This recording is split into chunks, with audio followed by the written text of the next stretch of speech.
ನಮಸ್ಕಾರ ಸ್ನೇಹಿತರೆ monthly current affairs ಏನು ಮಾಡ್ತಾ ಇದೀವಿ ಫಾರ್ ಅಪ್ಕಮಿಂಗ್ ಎಕ್ಸಾಮ್ಸ್ಗಳಿಗೆ ಸಂಬಂಧಪಟ್ಟಂತೆ ಜೂನ್ ತಿಂಗಳ ಪ್ರಮುಖ ಪ್ರಚಲಿತ ವಿದ್ಯಮಾನಗಳನ್ನು ಡಿಸ್ಕಸ್ ಮಾಡೋಣ. ವೆರಿ ಇಂಪಾರ್ಟೆಂಟ್ ಆಗಿರುತ್ತೆ. ಮುಂಬರುವ ಗ್ರೂಪ್ ಸಿ ಎಕ್ಸಾಮ್ ಯಾವುದೇ ಡಿಪಾರ್ಟ್ಮೆಂಟ್ ಆಗಿರ್ಬೋದು, ಗ್ರೂಪ್ ಬಿ ಆಗಿರ್ಬೋದು, SSC ಆಗಿರ್ಬೋದು, ಸೊ ಎಲ್ಲದಕ್ಕೂ ಕೂಡ ಹೆಲ್ಪ್ ಆಗುತ್ತೆ. ನಾವು ಮಾಡ್ತಕ್ಕಂಥ weekly current affair separate playlist ಇದೆ, monthly current affair separate playlist ಇದೆ. ಮಂತ್ಲಿ ಕರೆಂಟ್ ಅಫೇರ್ ಪ್ರತಿ ವರ್ಷದ್ದು ಇದೆ ಕೂಡ. ಅಲ್ಲಿ ಹೋದ್ರೆ ನಿಮಗೆ ಪ್ಲೇಲಿಸ್ಟ್ಗೆ ನಾವು ಮಾಡಿರ್ತಕ್ಕಂಥ ಪ್ರೀವಿಯಸ್ ಇಯರ್ದೆಲ್ಲ ಸಿಗುತ್ತೆ, ಮಂತ್ಗಳದ್ದು ಸಿಗುತ್ತೆ. ಹಾಗೆ ಮ್ಯಾರಥಾನ್ ವಿಡಿಯೋಗಳು ಕೂಡ ಇದೆ. ಲಾಸ್ಟ್ ಒಂದು 4 ಮಂತ್ಸ್ದಾಗಿರ್ಬೋದು, ಅಕ್ಟೋಬರ್ ಡಿಸೆಂಬರ್ 2024 ಮತ್ತು ಅದಕ್ಕಿಂತಿಂಥದ್ದು ಎಲ್ಲ ಕೂಡ ನಾನು ಲಿಂಕ್ಸ್ಗಳನ್ನು ಕೊಡ್ತೀನಿ. ಇದೇ ವಿಡಿಯೋದ ಕೆಳಗೆ ಲಿಂಕ್ಸ್ಗಳನ್ನು ಕೊಡ್ತೀವಿ, ಚೆಕ್ಔಟ್ ಮಾಡಿ ಸ್ನೇಹಿತರೆ. ವಿಡಿಯೋಸ್ಗಳದ್ದು, ಪ್ಲೇಲಿಸ್ಟ್ಗಳದ್ದು, ಪ್ರೀವಿಯಸ್ ವಿಡಿಯೋಸ್ಗಳನ್ನ, ಮಂತ್ಗಳನ್ನ ರೆಫರ್ ಮಾಡಿ ರಿವಿಷನ್ ಮಾಡ್ಕೊಳ್ಳಿ. ಹಾಗೆ ನಮ್ಮ ಟೆಲಿಗ್ರಾಮ್, ಇನ್ಸ್ಟಾಗ್ರಾಮ್ ಫಾಲೋ ಮಾಡ್ಕೊಳ್ಳಿ. ಅದರ ಲಿಂಕ್ ಕೂಡ ನಿಮಗೆ ಇದೇ ವಿಡಿಯೋದ ಕೆಳಗೆ ಡಿಸ್ಕ್ರಿಪ್ಷನ್ ಬಾಕ್ಸಲ್ಲಿ ಸಿಗುತ್ತೆ. ಅಥವಾ ಪುನೀತ್ ಫೋರಮ್ ಅಂತ ಸರ್ಚ್ ಮಾಡಿ ರೀತಿ ಸಿಂಬಲ್ ಎಲ್ಲ ಸಿಗುತ್ತೆ, ತಾವು ಜಾಯ್ನ್ ಆಗ್ಬೋದು. ಫೈನ್, ಬನ್ನಿ. ಆದರೆ ನಾನಿಲ್ಲಿ ಕರೆಂಟ್ ಅಫೇರ್ಸ್ನ ಪ್ರಶ್ನೋತ್ತರಗಳ ಮುಖಾಂತರ ತೊಗೊಂಡೋಗ್ತಾ ಇರ್ತಕ್ಕಂಥದ್ದು. ಪ್ರಶ್ನೆ ಹೆಂಗೆ ಬರುತ್ತೆ ಅಂತ ಗೊತ್ತಾಗುತ್ತೆ. ಕನ್ನಡ, ಇಂಗ್ಲೀಷಲ್ಲಿ ಇರುತ್ತೆ. ಹಾಗೆ ಅದು ಎಕ್ಸ್ಪ್ಲನೇಷನ್ ಕೂಡ ನಾವು ನೋಡ್ತಾ ಹೋಗೋಣ. ನೋಡಿ, ಇತ್ತೀಚೆಗೆ ಯಾವ ರಾಜ್ಯವು ತಂಬಾಕು ಉತ್ಪನ್ನಗಳ ಖರೀದಿಸುವ ಕಾನೂನುಬದ್ಧ ವಯಸ್ಸನ್ನು 18ರಿಂದ 21ಕ್ಕೆ ಏರಿಸಿದೆ? ಯಾವ ರಾಜ್ಯ ಏರಿಸಿದ್ದು? 18 ವರ್ಷದಿಂದ 21ಕ್ಕೆ ಏರಿಸಿದೆ. ಪಬ್ಲಿಕ್ ಪ್ಲೇಸಲ್ಲಿ ಮಾಡಂಗಿಲ್ಲ. ಸಿಗರೇಟ್ ಮೊದಲು ಇರಲಿಲ್ಲ, ಬಟ್ ಆ ಅಂಗಡಿ ಹತ್ರ ನಿಂತ್ಕೊಂಡು ಅಲ್ಲಿ ಯಾರು ಇಲ್ದಿರೋ ಜಾಗದಲ್ಲಿ ಮಾಡ್ಬೋದಾಗಿತ್ತು. ಬಟ್ ಈಗ ಹಂಗಲ್ಲ. ಸೊ ಪಬ್ಲಿಕ್ ಯಾವುದೇ ಪ್ಲೇಸ್ಗಳಲ್ಲಿ, ಹೊರಗಡೆ ನೀವು ರಸ್ತೆಗಳಲ್ಲಾಗಿರಲಿ, ಬೇರೆ ಯಾವುದೇ ಜಾಗದಲ್ಲೂ ಮಾಡಂಗಿಲ್ಲ. ಸೊ ಕರ್ನಾಟಕ ರಾಜ್ಯ, it is none other than Karnataka. Fine ಕೂಡ ವಿಧಿಸ್ತಾರೆ ಅದಕ್ಕೆ. 200ರಿಂದ 1,000 ತನಕ 18ರಿಂದ 21ಕ್ಕೆ ಏರಿಸಿದ್ದಾರೆ. ಹಾಗೆ ಇದ್ರ ಜೊತೆ ಹುಕ್ಕಾ ಬಾರ್ಸ್ಗಳನ್ನು ಎಲ್ಲಾ ಕಡೆ ಬ್ಯಾನ್ ಮಾಡಿದ್ದಾರೆ. ಅಂಡ್ ಇದೆ ಪಬ್ಲಿಕ್ ಸ್ಮೋಕಿಂಗ್ ಬ್ಯಾನ್ ಎಲ್ಲಿರುತ್ತೆ ಅಂದ್ರೆ, ಈ ಪಬ್ಲಿಕ್ ಸ್ಮೋಕಿಂಗ್ ನಿಮಗೆ ಹೋಟೆಲ್ಸ್ ಅಥವಾ ಬೇರೆ ಬೇರೆ ಕಡೆ ಒಂದು ದೊಡ್ಡ ದೊಡ್ಡ ರೆಸ್ಟೋರೆಂಟ್ಸ್ಗಳಲ್ಲಿ ಸ್ಮೋಕಿಂಗ್ ಝೋನ್ ಅಂತಾನೆ ಮಾಡಿರ್ತಾರೆ. ಆ ಒಂದು ಏರಿಯಾಸ್ಗಳಲ್ಲಿ ಮಾಡ್ಬೋದು. ಮತ್ತೆ ಪಬ್ಲಿಕ್ ಸ್ಮೋಕಿಂಗ್ ಕಂಪ್ಲೀಟ್ಲಿ ಬ್ಯಾನ್ ಆಗಿರುತ್ತೆ. ಲಾರ್ಜ್ ರೆಸ್ಟೋರೆಂಟ್ಸು, ಏರ್ಪೋರ್ಟ್ಗಳಲ್ಲಿ ಅವ್ರದ್ದೇ ಆದ ಒಂದು ಝೋನ್ಸ್ ಇರುತ್ತೆ, ಅಲ್ಲಿ ಮಾಡ್ಬೋದು. ಅಥವಾ ನಿಮ್ಮ ಮನೆ ಒಳಗೆ ನೀವು ಮಾಡ್ಕೋಬೋದು. ಆ್ಯಂಡ್ ಆಲ್ಸೋ ಟೊಬ್ಯಾಕೋ ಪ್ರಾಡಕ್ಟ್ಸ್ನ ಕಂಪ್ಲೀಟ್ ಸಿಂಗಲ್ನ ಒಂದೊಂದಾಗಿ ಸೇಲ್ ಮಾಡೋದು ಕೂಡ ಬ್ಯಾನ್ ಮಾಡಿದ್ದಾರೆ. ಕಂಪ್ಲೀಟ್ ತಗೋಬೇಕು ಅಂತ ಲೂಸ್ ಮಾಡೋದು ಬೇಡ ಅಂತ ಹೇಳಿದ್ದಾರೆ. ಆ್ಯಂಡ್ ಆಲ್ಸೋ ಇಲ್ಲಿ ಇನ್ನೊಂದು ಇಂಪಾರ್ಟೆಂಟ್ ಏನು ಅಂತಂದರೆ, ನೋಡಿ, completely band hookah bars in public and public smoking is prohibited. So ಇದು ಕೂಡ ವೆರಿ ಇಂಪಾರ್ಟೆಂಟ್ ಎಕ್ಸಾಮ್ಸ್ಗೆ. ನೆಕ್ಸ್ಟ್ ಬರ್ತೀನಿ. ಈಗ ಬೆಂಗಳೂರಲ್ಲಿ ಒಂದು ರಾಯಲ್ ಚಾಲೆಂಜರ್ಸ್ ಬೆಂಗಳೂರು IPL ಏನು ಗೆದ್ದಿತ್ತು, ಅದರ ಒಂದು ಕಾಲ್ ತುಳಿತ ಏನಾಯಿತು, ಅದಕ್ಕೆ ಸಂಬಂಧಪಟ್ಟಂತೆ BCCI ಒಂದು ನಿರ್ಧಾರ ತಗೊಂಡು, ಒಂದು ಅಪೆಕ್ಸ್ ಕೌನ್ಸಿಲ್ ಅಲ್ಲಿ ಒಂದು ನಿರ್ಧಾರ ತಗೊಂಡು ಒಂದು ಸಮಿತಿನ ರಚನೆ ಮಾಡ್ತು. ಏನಕ್ಕೆ ಸಮಿತಿ ರಚನೆ ಮಾಡ್ತು? ವಿಜಯೋತ್ಸವವನ್ನು ಖಚಿತಪಡಿಸಿಕೊಳ್ಳಲು, ವಿಜಯೋತ್ಸವನ ಹೆಂಗೆ ಆಚರಣೆ ಮಾಡಬೇಕು, ಅದಕ್ಕೊಂದು ಮಾರ್ಗಸೂಚಿ ಇರಬೇಕು, ಅದಕ್ಕೊಂದು ಡ್ರಾಫ್ಟ್ ಗೈಡ್ಲೈನ್ಸ್ ಇರಬೇಕು. ಅದನ್ನ ಏನಿರಬೇಕು ಅಂತ, ಸುರಕ್ಷತೆ ಇರಬೇಕು, ಅದು ಸುರಕ್ಷತೆಯಿಂದ ಮಾಡಬೇಕು ಅಂತ, ಇದಕ್ಕೊಂದು ಗೈಡ್ಲೈನ್ಸ್ ಕೊಡಿ ಅಂತ ಹೇಳಿ ಒಂದು ಡ್ರಾಫ್ಟ್ ಕಾಪಿ ಮಾಡ್ಕೊಳ್ಳಿ ಅಂತ ಒಂದು ಸಮಿತಿ ರಚನೆ ಮಾಡಿದೆ. ನೋಡಿ, this is very important. One second. So ಈ ಸಮಿತಿಯ ಅಧ್ಯಕ್ಷರು ಯಾರು ಹೇಳ್ತೀರಾ? ಜೈಶಾ ಅಲ್ಲ, ಸೌರವ್ ಗಂಗೂಲಿ ಅಲ್ಲ, ರಾಜು ಶುಕ್ಲಾ ಅಲ್ಲ, Devajit Saikia is the right answer. So very important. ಇದು ದೇವ್ಜಿತ್ ಸಯಾಕಿ ಮತ್ತೆ ಇನ್ನು ಇಬ್ಬರು ಮೆಂಬರ್ ಇದ್ದಾರೆ. ಯಾರು ಅವರು? Prabhtej Singh Bhatia, Raju Shukla as a member. ಅದರ ಚೇರ್ಡ್ ಅಧ್ಯಕ್ಷ ಯಾರು? ದೇವ್ಜಿತ್ ಸಯಾಕಿ. ಈ ಕಮಿಟಿನ 15 ದಿನದೊಳಗೆ ರಿಪೋರ್ಟ್ ಕೊಡಿ ಅಂತ ಹೇಳಿ ಒಂದು ಮಾಡಿರ್ತಕ್ಕಂಥ committee. So this is very important once again ಇದಕ್ಕೆ ಸಂಬಂಧಪಟ್ಟಂತೆ. ಓಕೆ, ಸೊ ನೆಕ್ಸ್ಟ್ ಬರ್ತೇನೆ. ಅದೇ ರೀತಿ ಏರ್ ಇಂಡಿಯಾ ಏನು ನಮ್ಮ ಒಂದು ಗುಜರಾತಲ್ಲಿ ಆಯ್ತಲ್ಲ, ಏರ್ ಇಂಡಿಯಾ ವಿಮಾನ ಕ್ರ್ಯಾಶ್ ಏನಾಯಿತು, ಸೊ ಅದಕ್ಕೆ ಸಂಬಂಧಪಟ್ಟಂತೆ ಕ್ವಶನ್ ಇದು. ಅದಕ್ಕೆ ಒಂದು ತನಿಖೆ ಮಾಡಬೇಕಲ್ಲ, ಒಂದು ಕಮಿಟಿ ಮಾಡೋದು ಅದಕ್ಕೂ ಕೂಡ. ಸೊ ಆ ಕಮಿಟಿ ಏನಿದೆ, ಆ ಕಮಿಟಿ ಸರ್ಕಾರವು ಬಹು ಶಿಸ್ತಿನ ಉನ್ನತ ಮಟ್ಟ ಸಮಿತಿ ರಚಿಸಿತು. ಆ ತನಿಖೆ ನಡೆಸುವ ಉನ್ನತ ಮಟ್ಟ ಸಮಿತಿ ಅಧ್ಯಕ್ಷತೆ ಯಾರು ವಹಿಸ್ತಾರೆ ಅಂತ. ಓಕೆ, ಒಂದೊಂದ್ಸಲ ನೇಮ್ಗಳು ಕೇಳ್ಬೋದು, ಒಂದೊಂದ್ಸಲ ಯಾವ ಒಂದು ಪೋಸ್ಟ್ನಲ್ಲಿರೋರು ಮಾಡ್ತಾರೆ ಅಂತ ಕೂಡ ಕೇಳ್ಬೋದು. ಹಾಗಾಗಿ ಇಲ್ಲಿ ಯಾವ ಪೋಸ್ಟಲ್ಲಿರೋ ಅಧ್ಯಕ್ಷತೆ ವಹಿಸ್ಕೊಂಡಿದ್ದಾರೆ ಅಂತ ಹೇಳ್ಕೊಟ್ಟಿದ್ದೀನಿ. DGCA ಡೈರೆಕ್ಟರ್ ಅಲ್ಲ, ನಾಗರಿಕ ವಿಮಾನ ಸಚಿವರು ಅಲ್ಲ, ಕೇಂದ್ರ ಗೃಹ ಕಾರ್ಯದರ್ಶಿ, ಯೂನಿಯನ್ ಹೋಮ್ ಸೆಕ್ರೆಟರಿ ಯಾರು ಇದ್ದಾರೆ ಇವಾಗ? ಗೋವಿಂದ ಮೋಹನ್ ಯಾರಿದ್ದಾರೆ? ಕಮೆಂಟ್ ಮಾಡಿ ನೋಡೋಣ. ಎಸ್, ಗೋವಿಂದ್ ಮೋಹನ್ ಅನ್ಕೋತೇನೆ, if I am not wrong. Check ಮಾಡಿ ಒಂದ್ಸಲ, ಅದನ್ನು ಕೂಡ ಕೇಳಬಹುದು. ಸೊ ಈ ಕಮಿಟಿಗಳಿದೆಯಲ್ಲ, ಕಮಿಟಿಗಳು ನಿಮಗೆ ಗ್ರೂಪ್ ಸಿ ಆಗಿರ್ಬೋದು, SSC, ಬ್ಯಾಂಕಿಂಗ್, ಈ ಥರ ಎಕ್ಸಾಮ್ಗಳಲ್ಲಿ ಹೆಚ್ಚಾಗಿ ಬರ್ತವೆ. ಸೊ ಒಂದ್ಸಲ ನೋಡ್ಕೊಳ್ಳಿ. ನೆಕ್ಸ್ಟ್ ಬರ್ತೇನೆ ಸ್ನೇಹಿತರೆ. ವಿಶ್ವದಾದ್ಯಂತ ಲಿಂಗ ಸಮಾನತೆಯ ಸ್ಥಿತಿಯನ್ನು ಮೌಲ್ಯಮಾಪನ ಮಾಡುವ ಜಾಗತಿಕ ಲಿಂಗ ಅಂತರ ಸೂಚ್ಯಂಕವನ್ನು ಪ್ರಕಟಿಸುವ ಜವಾಬ್ದಾರಿಯನ್ನು ಹೊಂದಿರುವ ಅಂತಾರಾಷ್ಟ್ರೀಯ ಸಂಸ್ಥೆ global gender gap index release ಆಗಿದೆ 2025. ಓಕೆ, ಭಾರತ ರ್ಯಾಂಕ್ ಎಷ್ಟು ಗೊತ್ತಿರಬೇಕು. ಯಾರು ರಿಲೀಸ್ ಮಾಡಿದ್ರು, ಭಾರತದ ಸ್ಥಾನ ಎಷ್ಟನೇ ಸ್ಥಾನದಲ್ಲಿದೆ ಅದು ಗೊತ್ತಿರಬೇಕು. ಸೊ ರಿಲೀಸ್ ಮಾಡಿದ್ದು ವಿಶ್ವ ಆರ್ಥಿಕ ವೇದಿಕೆ, ಅಂದರೆ ವರ್ಲ್ಡ್ ಎಕನಾಮಿಕ್ ಫೋರಂ. ಭಾರತ 131 ಸ್ಥಾನದಲ್ಲಿದೆ. ನಾವು ಕಮ್ಮಿ ಪ್ಲೇಸ್ ಜಾರ್ಕೊಂಡಿದೀವಿ. ಲಾಸ್ಟ್ ಇಯರ್ ಹೋಲಿಸ್ಕೊಂಡ್ರೆ ಇನ್ನೂ ನಾವು ಹಿಂದಕ್ಕೆ ಹೋಗ್ಬಿಟ್ಟಿದೀವಿ. ಲಾಸ್ಟ್ ಇಯರ್ 2024 127ನೇ ಸ್ಥಾನದಲ್ಲಿದ್ವಿ. Okay, so gender gap index ಅಂದ್ರೇನು? ಇಲ್ಲಿ 4 ಪಿಲ್ಲರ್ ಕೇಳ್ತಾನೆ, ಇದನ್ನು ಕೂಡ ಪಿಲ್ಲರ್ಗಳು ಕೇಳಬಹುದು ಅಥವಾ ಕೀ ಏರಿಯಾ ಅಂತ ಕೇಳಬಹುದು. ಯಾವ್ದು ಅಂತಂದ್ರೆ ಎಕನಾಮಿಕ್ ಪಾರ್ಟಿಸಿಪೇಷನ್, ಮಹಿಳೆಯರು ಮತ್ತು ಪುರುಷರ ಎಕನಾಮಿಕ್ ಪಾರ್ಟಿಸಿಪೇಷನ್ ಆಗಿರ್ಬೋದು, ಎಜುಕೇಶನ್ ಅಟೈನ್ಮೆಂಟ್, ಎಜುಕೇಶನ್ ಹೆಂಗ್ ಸಿಗ್ತಾ ಇದೆ ಮಹಿಳೆಯರಿಗೆ ಪುರುಷರಿಗೂ ಒಂದು ಪರ್ಸೆಂಟೇಜ್ ನೋಡಿದಾಗ, ಹೆಲ್ತ್ ಮತ್ತೆ ಸರ್ವೈವಲ್ ಬಗ್ಗೆ ಆಗಿರ್ಬೋದು, ಪೊಲಿಟಿಕಲ್ ಎಂಪವರ್ಮೆಂಟ್, ಪೊಲಿಟಿಕಲ್ ಅಲ್ಲಿ ಮಹಿಳೆಯರು ಹೆಂಗ್ ಭಾಗವಹಿಸ್ತಾ ಇದ್ದಾರೆ. ಸೊ ಈ ಬೇಸಿಸ್ ಮೇಲೆ ಅಳಿತಾರೆ. ಸೊ ನಮ್ದು ತುಂಬಾ ಗ್ಯಾಪ್ ಇದೆ. ಪ್ರೀವಿಯಸ್ ಇಯರ್ ಹೋಲಿಸ್ಕೊಂಡ್ರೆ 127ನೇ ರ್ಯಾಂಕ್ ಇದ್ವಿ, ಇನ್ನೂ ನಾವು ಕಮ್ಮಿಗೆ ಹೋಗ್ಬಿಟ್ಟಿದ್ವಿ, 131ನೇ ರ್ಯಾಂಕ್ ಹೋಗ್ಬಿಟ್ಟಿದ್ದೀವಿ. So this is very bad. So especially labour force participation, ಮಹಿಳೆಯರು ಲೇಬರ್ ಅಲ್ಲಿ ಅಂದ್ರೆ ಲೇಬರ್ ಕ್ಯಾಟಗರಿಲಿ ಆಗಿರ್ಬೋದು, ವೇಜ್ ಒಂದು ಈಕ್ವಾಲಿಟಿ ಆಗಿರ್ಬೋದು, ಅಂತಂದ್ರೆ ಸ್ಯಾಲ್ರಿ ಕೊಡ್ತಕ್ಕಂಥದ್ದು, ಅದರಲ್ಲಿ ತುಂಬಾ ಹಿಂದುಳಿದಿದೆ ಅಂತಕ್ಕಂಥದ್ದು ಹೇಳುತ್ತೆ ಈ ರಿಪೋರ್ಟು. ಅಂಡ್ ಇಲ್ಲಿ ನೋಡೋದಾದ್ರೆ ಐಸ್ಲ್ಯಾಂಡ್ ನಮಗೆ ಕಂಟಿನ್ಯೂಸ್ 15 ವರ್ಷದಿಂದ ಟಾಪ್ ಪೊಸಿಷನ್ ಅಲ್ಲಿ ಇದೆ. ಅದ ನೆಕ್ಸ್ಟ್ ಫಿನ್ಲ್ಯಾಂಡ್ ಬರುತ್ತೆ, ನಾರ್ವೆ ಬರುತ್ತೆ, ನ್ಯೂಜಿಲೆಂಡ್ ಬರುತ್ತೆ. ಓಕೆ, ಇನ್ನು ಅಕ್ಕಪಕ್ಕದ ರಾಷ್ಟ್ರಗಳು, ಭಾರತದ ಅಕ್ಕಪಕ್ಕದ ರಾಷ್ಟ್ರ ನೋಡಿ, ಬಾಂಗ್ಲಾದೇಶ 24ನೇ ಸ್ಥಾನದಲ್ಲಿದೆ. ಓಕೆ, ಅದು ಜೆಂಡರ್ ಈಕ್ವಾಲಿಟಿಲಿ ಸ್ವಲ್ಪ ನಮ್ಗಿಂತ ಮುಂದೆ ಇದ್ದಾರೆ ಅಂತ ಹೇಳ್ಬೋದು. ಭೂತಾನ್, ಓಕೆ, ನೇಪಾಳ್ 125 ಇದೆ, ಭೂತಾನ್ ನಮ್ಗಿಂತ ಮುಂದೆ ಇದೆ. ನೇಪಾಳ ಕೂಡ ನಾವು 131ನೇ ಸ್ಥಾನ, ಶ್ರೀಲಂಕಾ 130. ನೋಡಿ, ನಾವು ಎಲ್ಲ ಕಂಪೇರ್ ಮಾಡಿದ್ರೆ ಅಕ್ಕಪಕ್ಕದ ರಾಷ್ಟ್ರಗಳಲ್ಲಿ ನಾವು ತುಂಬಾ ಹಿಂದೆ ಇದ್ದೀವಿ. ಓಕೆ, ಪಾಕಿಸ್ತಾನ ಬಿಟ್ಟು. Okay, fine sir. ನೆಕ್ಸ್ಟ್ ಬರ್ತೀನಿ. ಇನ್ನು ರೀಸೆಂಟ್ ಇಂಡೆಕ್ಸ್ಗಳನ್ನು ನಾನು ಇಲ್ಲಿ ನಿಮಗೆ ಸಮ್ಮರಿ ಕೊಟ್ಟಿದ್ದೀನಿ, ಮುಂದೆ ಕೂಡ ಇದನ್ನು ಡಿಸ್ಕಸ್ ಮಾಡ್ತೀನಿ. ಓಕೆ, ನಾವು ವೀಕ್ಲಿ ಕರೆಂಟ್ ಅಫೇರ್ ಎಲ್ಲ ಡಿಸ್ಕಸ್ ಮಾಡಿದ್ವಿ ಡೀಟೇಲ್ ಆಗಿ. ಓಕೆ, ಸೊ ಇದನ್ನು ಕೂಡ ಒಂದ್ಸಲ ನೋಡ್ಕೊಳ್ಳಿ. ಹೆನ್ಲಿ ಪಾಸ್ಪೋರ್ಟ್ ಇಂಡೆಕ್ಸ್ ರೀಸೆಂಟ್ ಆಗಿ 1-2-3 ಮಂತಲ್ಲಿ ಆಗಿರ್ತಕ್ಕಂಥದ್ದು. ವರ್ಲ್ಡ್ ಹ್ಯಾಪಿನೆಸ್ ರಿಪೋರ್ಟ್ ಅಲ್ಲಿ ಭಾರತ ರ್ಯಾಂಕಿಂಗ್ ಏನು, ಸೊ ಇದು ಒಂದ್ಸಲ ನೋಡ್ಕೊಳ್ಳಿ. Fine sir. ನೆಕ್ಸ್ಟ್ ಬರೋಣ. ಈ ತರ ಕ್ವಶನ್ಸ್ ನಿಮಗೆ ಬ್ಯಾಂಕಿಂಗ್ SSC ಹೆಚ್ಚಾಗಿ ಕೇಳ್ತಾನೆ ಸ್ನೇಹಿತರೆ. ಅಂದ್ರೆ ಬುಕ್ಗಳು, ಇತ್ತೀಚೆಗೆ ಪ್ರಕಟಣೆ ಆಗಿರೋ ಬುಕ್ಗಳ ಬಗ್ಗೆ ಕೇಳ್ತಾನೆ. ಗ್ರೂಪ್ಸ್ ಇಲ್ಲಿ ಕೇಳ್ತಾನೆ, ಬಟ್ ಇಲ್ಲಿ ಕ್ರಿಕೆಟ್ ಬಗ್ಗೆ ಇರ್ತಕ್ಕಂಥದ್ದು. ಕ್ರಿಕೆಟಿಗ ಶಿಖರ್ ಧವನ್ ಅವರ ಜೀವನ ಮತ್ತು ಕ್ರಿಕೆಟ್ ವೃತ್ತಿ ಜೀವನದ ಬಗ್ಗೆ ಒಳನೋಟವನ್ನು ನೀಡುವ ಅವರ ಹೊಸದಾಗಿ ಬಿಡುಗಡೆಯಾದ ಆತ್ಮಚರಿತ್ರೆ ಶೀರ್ಷಿಕೆಯನ್ನು. ಶಿಖರ್ ಧವನ್ ನಿಮ್ಗೆ ಗೊತ್ತಿದೆ, ಹಿ ಹ್ಯಾಸ್ ರಿಸೈನ್ಡ್ ಆಲ್ರೆಡಿ ಅಲ್ವಾ. ಸೊ ಅವರು ಒಂದು ಬುಕ್ ಬರ್ದಿದ್ದಾರೆ ಆಟೋಬಯೋಗ್ರಫಿ, ಅದು ಹೆಸರೇನು ಅಂತ, the one cricket my life ಮತ್ತು ಇನ್ನಷ್ಟು ಅಂದ್ರೆ the one cricket my life and more ಅಂತಕ್ಕಂಥದ್ದು ಅದರ ಹೆಸರು. ಓಕೆ, ತುಂಬಾ ಡೀಟೇಲ್ ಬೇಕಾಗಿಲ್ಲ ಇದ್ರ ಬಗ್ಗೆ. ಓಕೆ, ಸೊ ಇಷ್ಟು ತಿಳ್ಕೊಂಡ್ರೆ ಸಾಕು. ನೆಕ್ಸ್ಟ್ ಬರ್ತೀನಿ. ನ್ಯಾಟೋ ಬಗ್ಗೆ very important. North Atlantic treaty organisations ಬಗ್ಗೆ ಗೊತ್ತಿರಬೇಕು. ಸುದ್ದಿಯಲ್ಲಿದೆ, ಏನ್ ಸುದ್ದಿ ಇದೆ ಕ್ವಶನ್ ನೋಡೋಣ ಬನ್ನಿ. ಕ್ವಶನ್ ನಾನು ಡೀಟೇಲ್ ಆಗಿ ಕೊಟ್ಟಿರ್ತೇನೆ, ಯಾಕಂದ್ರೆ ಕ್ವಶನ್ ನಲ್ಲೇ ನಿಮಗೆ ಕಂಪ್ಲೀಟ್ ಇನ್ಫಾರ್ಮೇಶನ್ ಸಿಗ್ಲಿ ಅಂತ. ಯಾವುದೇ ರೀತಿಯ ಒಂದು ಕ್ವಶನ್ಸ್ ಕೇಳಿದ್ರು ಕೂಡ ನೀವು ಆನ್ಸರ್ ಮಾಡಬೇಕು ಸ್ನೇಹಿತರೆ. ಇಲ್ಲಿ ನ್ಯಾಟೋ ಸದಸ್ಯ ರಾಷ್ಟ್ರಗಳಿಗೆ GDPಯ ಶೇಕಡಾವಾರು ಪ್ರಮಾಣದಲ್ಲಿ ಹೊಸ ಒಪ್ಪಿಗೆ ಪಡೆದ ರಕ್ಷಣಾ ವೆಚ್ಚದ ಗುರಿ ಏನು? ಇದು ಹಿಂದಿನ 2% ಗುರಿಗಿಂತ ಪ್ರಮುಖ ಜಿಗಿತವನ್ನು ಪ್ರತಿನಿಧಿಸುತ್ತದೆ ಮತ್ತು ಮೈತ್ರಿಕೂಟದ ಮಿಲಿಟರಿ ಸಾಮರ್ಥ್ಯಗಳನ್ನು ಬಲಪಡಿಸುವ ಗುರಿಯನ್ನು ಹೊಂದಿದೆ. ನೋಡಿ, ನ್ಯಾಟೋ ಒಟ್ಟು ಎಷ್ಟು ರಾಷ್ಟ್ರಗಳಿದೆ? ನ್ಯಾಟೋ ನಿಮಗೆ ಗೊತ್ತಿರಬೇಕು, ಇದು ಆಫ್ಟರ್ ಸೆಕೆಂಡ್ ವರ್ಲ್ಡ್ ವಾರ್ ಅಂದ್ರೆ ಕೋಲ್ಡ್ ವಾರ್ ಟೈಮಲ್ಲಿ ಆಗ್ತಕ್ಕಂಥದ್ದು ಅಲ್ವಾ. ನಾರ್ತ್ ಅಂದ್ರೆ ರಷ್ಯಾದ ವಿರುದ್ಧವಾಗಿ ಅಮೆರಿಕ ನೇತೃತ್ವದಲ್ಲಿ ಇದು ಮಾಡ್ತಕ್ಕಂಥದ್ದು. ಯಾವ ಇಸ್ವಿ ಆಸುಪಾಸು ಕಮೆಂಟ್ ಮಾಡಿ, ನಿಮ್ಮ ಹೋಮ್ವರ್ಕ್ ಅಂದ್ಕೊಳ್ಳಿ. ಅಂಡ್ ಇಲ್ಲಿ ಈಗ ಅಟ್ ಪ್ರೆಸೆಂಟ್ ಎಷ್ಟು ದೇಶಗಳಿವೆ ಹೇಳ್ತೀರಾ? ಎಷ್ಟು ದೇಶಗಳಿವೆ ಇದರಲ್ಲಿ? ಎಷ್ಟು ದೇಶಗಳಿವೆ? 32 ದೇಶಗಳಿವೆ, ಮೆಂಬರ್ಸ್ ಕಂಟ್ರೀಸ್. ಓಕೆ, ಅವರು ಇವಾಗೆಲ್ಲ ನಿಮಗೆ ಯುದ್ಧಗಳಾಗ್ತಾ ಇದೆ, ಬೇರೆ ಬೇರೆ ಉಕ್ರೇನ್, ರಷ್ಯಾ ಆಗಿರ್ಬೋದು, ಈ ಕಡೆ ಇರಾಕ್ ಮೇಲೆ ಆಗಿರ್ಬೋದು. ಸೊ ಇವೆಲ್ಲ ಏನ್ ನೋಡ್ತಾ ಇದೀವಿ, ಇಸ್ರೇಲ್. ಸೊ ಇದ್ರ ನೋಡಿದಾಗ ಅಮೆರಿಕ ಏನ್ ಮಾಡಿದೆ, ಒಂದು ಮೀಟಿಂಗ್ ಕರೆದುಕೊಂಡು ಅವರು ನಮ್ಮ ಒಂದು GDP, ನಮ್ಮ ಅವರವರ ದೇಶದ GDP 2% ಗುರಿ ಏನು ಇಟ್ಕೊಂಡಿದ್ರು ಓಕೆ ಮಿಲಿಟರಿಗೆ ಅಂತ, ಅದನ್ನ 5% ಹೆಚ್ಚಿಗೆ ಮಾಡಬೇಕು ಅಂತ ಹೇಳಿ ಡಿಸಿಷನ್ ತಗೊಂಡಿದ್ದಾರೆ. 5% ಒಂದೇ ವರ್ಷದಲ್ಲಿ ಮಾಡಬೇಕು ಅಂತ ಏನು ಹೇಳಿಲ್ಲ. ಏನ್ ಮಾಡಿದ್ರೆ, ಡಿಫೆನ್ಸ್ ಸ್ಪೆಂಡಿಂಗ್ ಟಾರ್ಗೆಟ್ 2035 5% ರೀಚ್ ಆಗಬೇಕು. ಅದರಲ್ಲಿ 3.5% ಎಲ್ಲಿಗಿರಬೇಕು? ಟ್ರೂಪ್ಸ್ಗಳು ಅಂದ್ರೆ ಮಿಲಿಟರಿ ಟ್ರೂಪ್ಸ್ಗಳು, ಇಕ್ವಿಪ್ಮೆಂಟ್ ಖರೀದಿ, okay ಇಂಥದಕ್ಕಿರಬೇಕು.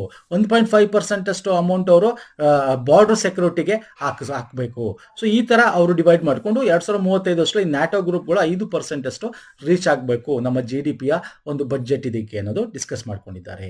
So this is very important. Once again ನಾನು ಹೇಳಿದೆ, North Atlantic Treaty Organisation 32 member ಇದ್ದಾರೆ. Okay, with from Europe and North America ಸೇರಿ. ನಿಮ್ಗೆ ಇದ್ರ ಬಗ್ಗೆ ಬೇಕಾದ್ರೆ ಸುದ್ದಿಯಲ್ಲಿದೆ, ಇದನ್ನೇ ಕ್ವಶನ್ಸ್ ಕೇಳಬೇಕು ಅಂತೇನಿಲ್ಲ. ಇತ್ತೀಚೆಗೆ ನ್ಯಾಟೋ ಗ್ರೂಪ್ ಯಾರು ಸೇರ್ಪಡೆಗೊಂಡ್ರು ಅಂತ ಕೇಳ್ಬಿಡ್ತಾನೆ. ಇತ್ತೀಚೆಗೆ ಅಂದ್ರೆ 2024 ಲೇಟೆಸ್ಟ್, ಅಟ್ಲೀಸ್ಟ್ 2023-24 ನೋಡ್ಕೊಳ್ಳಿ. ಫಿನ್ಲ್ಯಾಂಡ್ 2023ಕ್ಕೆ ನ್ಯಾಟೋ ಗ್ರೂಪ್ ಸೇರ್ಕೊಂತು, ಸ್ವೀಡನ್ 2024 ಸೇರ್ಕೊಂತು. ಸೊ ಇಂಥ ಕ್ವಶನ್ಸ್ಗಳು ಎಕ್ಸಾಮ್ ಅಲ್ಲಿ ಬರ್ತವೆ. Okay, very important. Fine, shall move to next question. ಬನ್ನಿ ಸ್ನೇಹಿತರ. ಕೇರಳದ ಅರಲಂ ವನ್ಯಜೀವಿ ಅಭಯಾರಣ್ಯಕ್ಕೆ ಯಾವ ಹೊಸ ಹೆಸರನ್ನು ನೀಡಲಾಗಿದೆ? ಇದು ಸಂಪೂರ್ಣವಾಗಿ ಚಿಟ್ಟೆಗಳಿಗೆ ಮೀಸಲಾಗಿರೋ ಭಾರತದ ಮೊದಲ ಸಂರಕ್ಷಿತ ಅರಣ್ಯವಾಗಿದೆ. ಅಂದ್ರೆ ಅದನ್ನ ರೀನೇಮ್ ಮಾಡಿದ್ದಾರೆ. ಸೊ ದೇಶದ ಮೊದಲ ಚಿಟ್ಟೆಗೆ ಇರ್ತಕ್ಕಂಥ ಒಂದು ಪಾರ್ಕ್ ಬಿಡಿ, ನಮ್ಮ ಬೆಂಗಳೂರಲ್ಲೇ ಇದೆ, ಯಾವುದು ಇದರಲ್ಲಿ ಬರುತ್ತೆ, ಅದು ಬನ್ನೇರುಘಟ್ಟದಲ್ಲಿ ಬರುತ್ತೆ. ಇದು ಅಭಯಾರಣ್ಯ ಅಂದ್ರೆ ಸಂರಕ್ಷಿತ ಪ್ರದೇಶ ಅಥವಾ ಅಭಯಾರಣ್ಯ ಅಂತ ಕರಿತೀವಿ. ಇದು ಏನು ಸಂರಕ್ಷಿತ ಅರಣ್ಯವಾಗಿದೆ ಯಾವುದು ಅಂತ ನೋಡಿದ್ರೆ ಅರಲಂ ಚಿಟ್ಟೆ ಅಭಯಾರಣ್ಯ, ಇಲ್ಲೇ ಕೊಟ್ಟಿದ್ದೀನಿ, ಸ್ಯಾಂಚುರಿ ಅದು. ಓಕೆ, ಸಂರಕ್ಷಿತ ಪ್ರದೇಶನಕ್ಕಿಂತ ಸ್ಯಾಂಚುರಿ ಅಭಯಾರಣ್ಯ ಅಂತ ಘೋಷಣೆ ಮಾಡಿದ್ದಾರೆ. ಅದು ಹೆಸರು ಅರಲಂ ಚಿಟ್ಟೆ ಅಭಯಾರಣ್ಯ, ಅರಲಂ ಬಟರ್ಫ್ಲೈ ಸ್ಯಾಂಚುರಿ ಅಂತ. ಓಕೆ, ಇದು ಅರಲಂ ವೈಲ್ಡ್ ಲೈಫ್ ಸ್ಯಾಂಚುರಿ ಅಂತಿತ್ತು ಅಷ್ಟೇ. ಅರಲಂ ವೈಲ್ಡ್ ಲೈಫ್, ಓಕೆ, ವನ್ಯಜೀವಿ ಒಂದು ಅಭಯಾರಣ್ಯ ಅಂತಿದ್ದನ್ನ ಬಟರ್ಫ್ಲೈ ಅಂತ ಮಾಡಿದ್ದಾರೆ. ಯಾಕೆಂದ್ರೆ ಕೇರಳದಲ್ಲಿ ಮ್ಯಾಕ್ಸಿಮಮ್ ಬಟರ್ಫ್ಲೈ ಏನು 80% ಅಷ್ಟು ಇದೇ ಒಂದು ಅಭಯಾರಣ್ಯದಲ್ಲಿ ನಾವು ಕಾಣಸಿಗುತ್ತೆ. ಓಕೆ, ಇಲ್ಲಿ especially October, November to February ಆ ಒಂದು ಇದರಲ್ಲಿ ನಮಗೆ ಮೈಗ್ರೇಟೆಡ್ ಸ್ಪೀಶೀಸ್ ಕೂಡ ವಲಸೆ ಬರಕ್ಕಂತ ಬಟರ್ಫ್ಲೈ ಕೂಡ ನೋಡ್ಬೋದು. ಎಲ್ಲಿ ಬರುತ್ತಿದ್ದು? ನಮ್ಮ ವೆಸ್ಟರ್ನ್ ಘಾಟ್ಸ್ ನ ಒಂದು ರೀಜನ್ ಬರುತ್ತೆ. Lush tropic and semi evergreen forest in Western Ghats ಆ ಒಂದು ಭಾಗದಲ್ಲಿ ಬರ್ತಕ್ಕಂಥದ್ದು. 55 ಸ್ಕ್ವೇರ್ ಕಿಲೋಮೀಟರ್ ಅಷ್ಟು ಇರ್ತಕ್ಕಂಥ ಒಂದು ಕಾಡು. ಓಕೆ, ವೆರಿ ಇಂಪಾರ್ಟೆಂಟ್ ಕೇಳ್ತಾನೆ. This is first butterfly sanctuary in India. Okay, move to next question ಬನ್ನಿ. 2025 ಖೇಲೋ ಇಂಡಿಯಾ ವಿಶ್ವವಿದ್ಯಾಲಯ ಕ್ರೀಡಾಕೂಟ ಯಾವೊಂದು ನಡೆಯಲಿದೆ? ನೋಡಿ, ಇದನ್ನ ಪ್ರೀವಿಯಸ್ ಮಂತ್ಸ್ಗಳಲ್ಲಿ ಮತ್ತೆ ಕ್ವಶನ್ಸ್ಗಳಲ್ಲಿ ಡಿಸ್ಕಸ್ ಮಾಡಿದೀವಿ. ಖೇಲೋ ಇಂಡಿಯಾ 2025 ಯೂನಿವರ್ಸಿಟಿ ಗೇಮ್ ಆಯಿತು ಅಲ್ವಾ? ಯೂನಿವರ್ಸಿಟಿ ಗೇಮ್ ಆಯಿತು. ಆಮೇಲೆ ಇನ್ನೇನಾಯ್ತು, 2025 ಇನ್ನೊಂದು ಹೊಸದಾಗಿ ಫಸ್ಟ್ ಟೈಮ್ ಮಾಡಿದ್ರು, ಯಾವುದು ಬೀಚ್ ಗೇಮ್ ಅಂತ ಮಾಡಿದ್ರು, ಖೇಲೋ ಇಂಡಿಯಾ ಬೀಚ್ ಗೇಮ್ ನಮಗೆ ಎಲ್ಲಾಯಿತು, Dadra and Nagar Haveli, Diu and Daman and Dadra and Nagar Haveli ಆಯಿತು. ಯೂನಿವರ್ಸಿಟಿ ಗೇಮ್ ಎಲ್ಲ ಆಯಿತು, ಖೇಲೋ ಇಂಡಿಯಾ ಯೂನಿವರ್ಸಿಟಿ ಗೇಮು 2025 ಬಿಹಾರದಲ್ಲಿ ಆಯಿತು. ಹಾಗೆ 2025 ಒಂದು ಯೂನಿವರ್ಸಿಟಿ ಗೇಮ್ ಯೂನಿವರ್ಸಿಟಿ ಗೇಮು ಎಲ್ಲಿ ನಡೆಯುತ್ತೆ ಅಂತ. ಇದು ಖೇಲೋ ಇಂಡಿಯಾ ನಾರ್ಮಲ್ ಅಂದ್ರೆ ಖೇಲೋ ಇಂಡಿಯಾ ಗೇಮ್ ನಡೆದು ಬಿಹಾರದಲ್ಲಿ. ಯೂನಿವರ್ಸಿಟಿ ಗೇಮ್ ಎಲ್ಲಿ ನಡೆಯುತ್ತೆ 2025 ಅಂದ್ರೆ ಜೈಪುರಲ್ಲಿ ನಡೆಯುತ್ತೆ. ಓಕೆ, ಯೂನಿವರ್ಸಿಟಿ ಗೇಮ್ ಅಲ್ಲ, ಅದು ಬಿಹಾರಲ್ಲಿ ಆಗಿದ್ದು. Khelo India youth game, okay, youth game ಆಗಿದೆ ಅಲ್ಲಿ. ಖೇಲೋ ಇಂಡಿಯಾ ಯೂನಿವರ್ಸಿಟಿ ಗೇಮ್ ಜೈಪುರದಲ್ಲಿ ಆಗುತ್ತೆ. So this is very important. ಮುಂದೆ ಇದ್ರ ಬಗ್ಗೆ ಡೀಟೇಲ್ ಬರುತ್ತೆ, ಯಾವಾಗ ಅಂತ ಅವಾಗ ನಾವು ಡಿಸ್ಕಸ್ ಮಾಡೋಣ. ಸಿಂಪಲ್ ಕ್ವಶನ್ಸ್ಗಳು ನ್ಯೂಸ್ ಆಗಿರೋದು ಕೇಳ್ತಾನೆ, ಹಾಗಾಗಿ this is very important. Next ಬರ್ತೀನಿ, ಪ್ರತಿಭಾ ಸೇತು. ತುಂಬಾ ನ್ಯೂಸ್ ಅಲ್ಲಿ ಇತ್ತು ಇದು ಪ್ರತಿಭಾ ಸೇತು, ವೆರಿ ಇಂಪಾರ್ಟೆಂಟ್. ಪ್ರತಿಭಾ ಸೇತು ಅಂದ್ರೆ ಏನು ಅನ್ನೋದನ್ನ ನಿಮಗೆ ಕ್ವಶನ್ ಅಲ್ಲೇ ಕೊಟ್ಬಿಟ್ಟಿನಿ ಡೀಟೇಲ್ ಆಗಿ, ಅದಕ್ಕೆ ಕ್ವಶನ್ ಲಾಂಗ್ ಇದೆ ಅಷ್ಟೇ.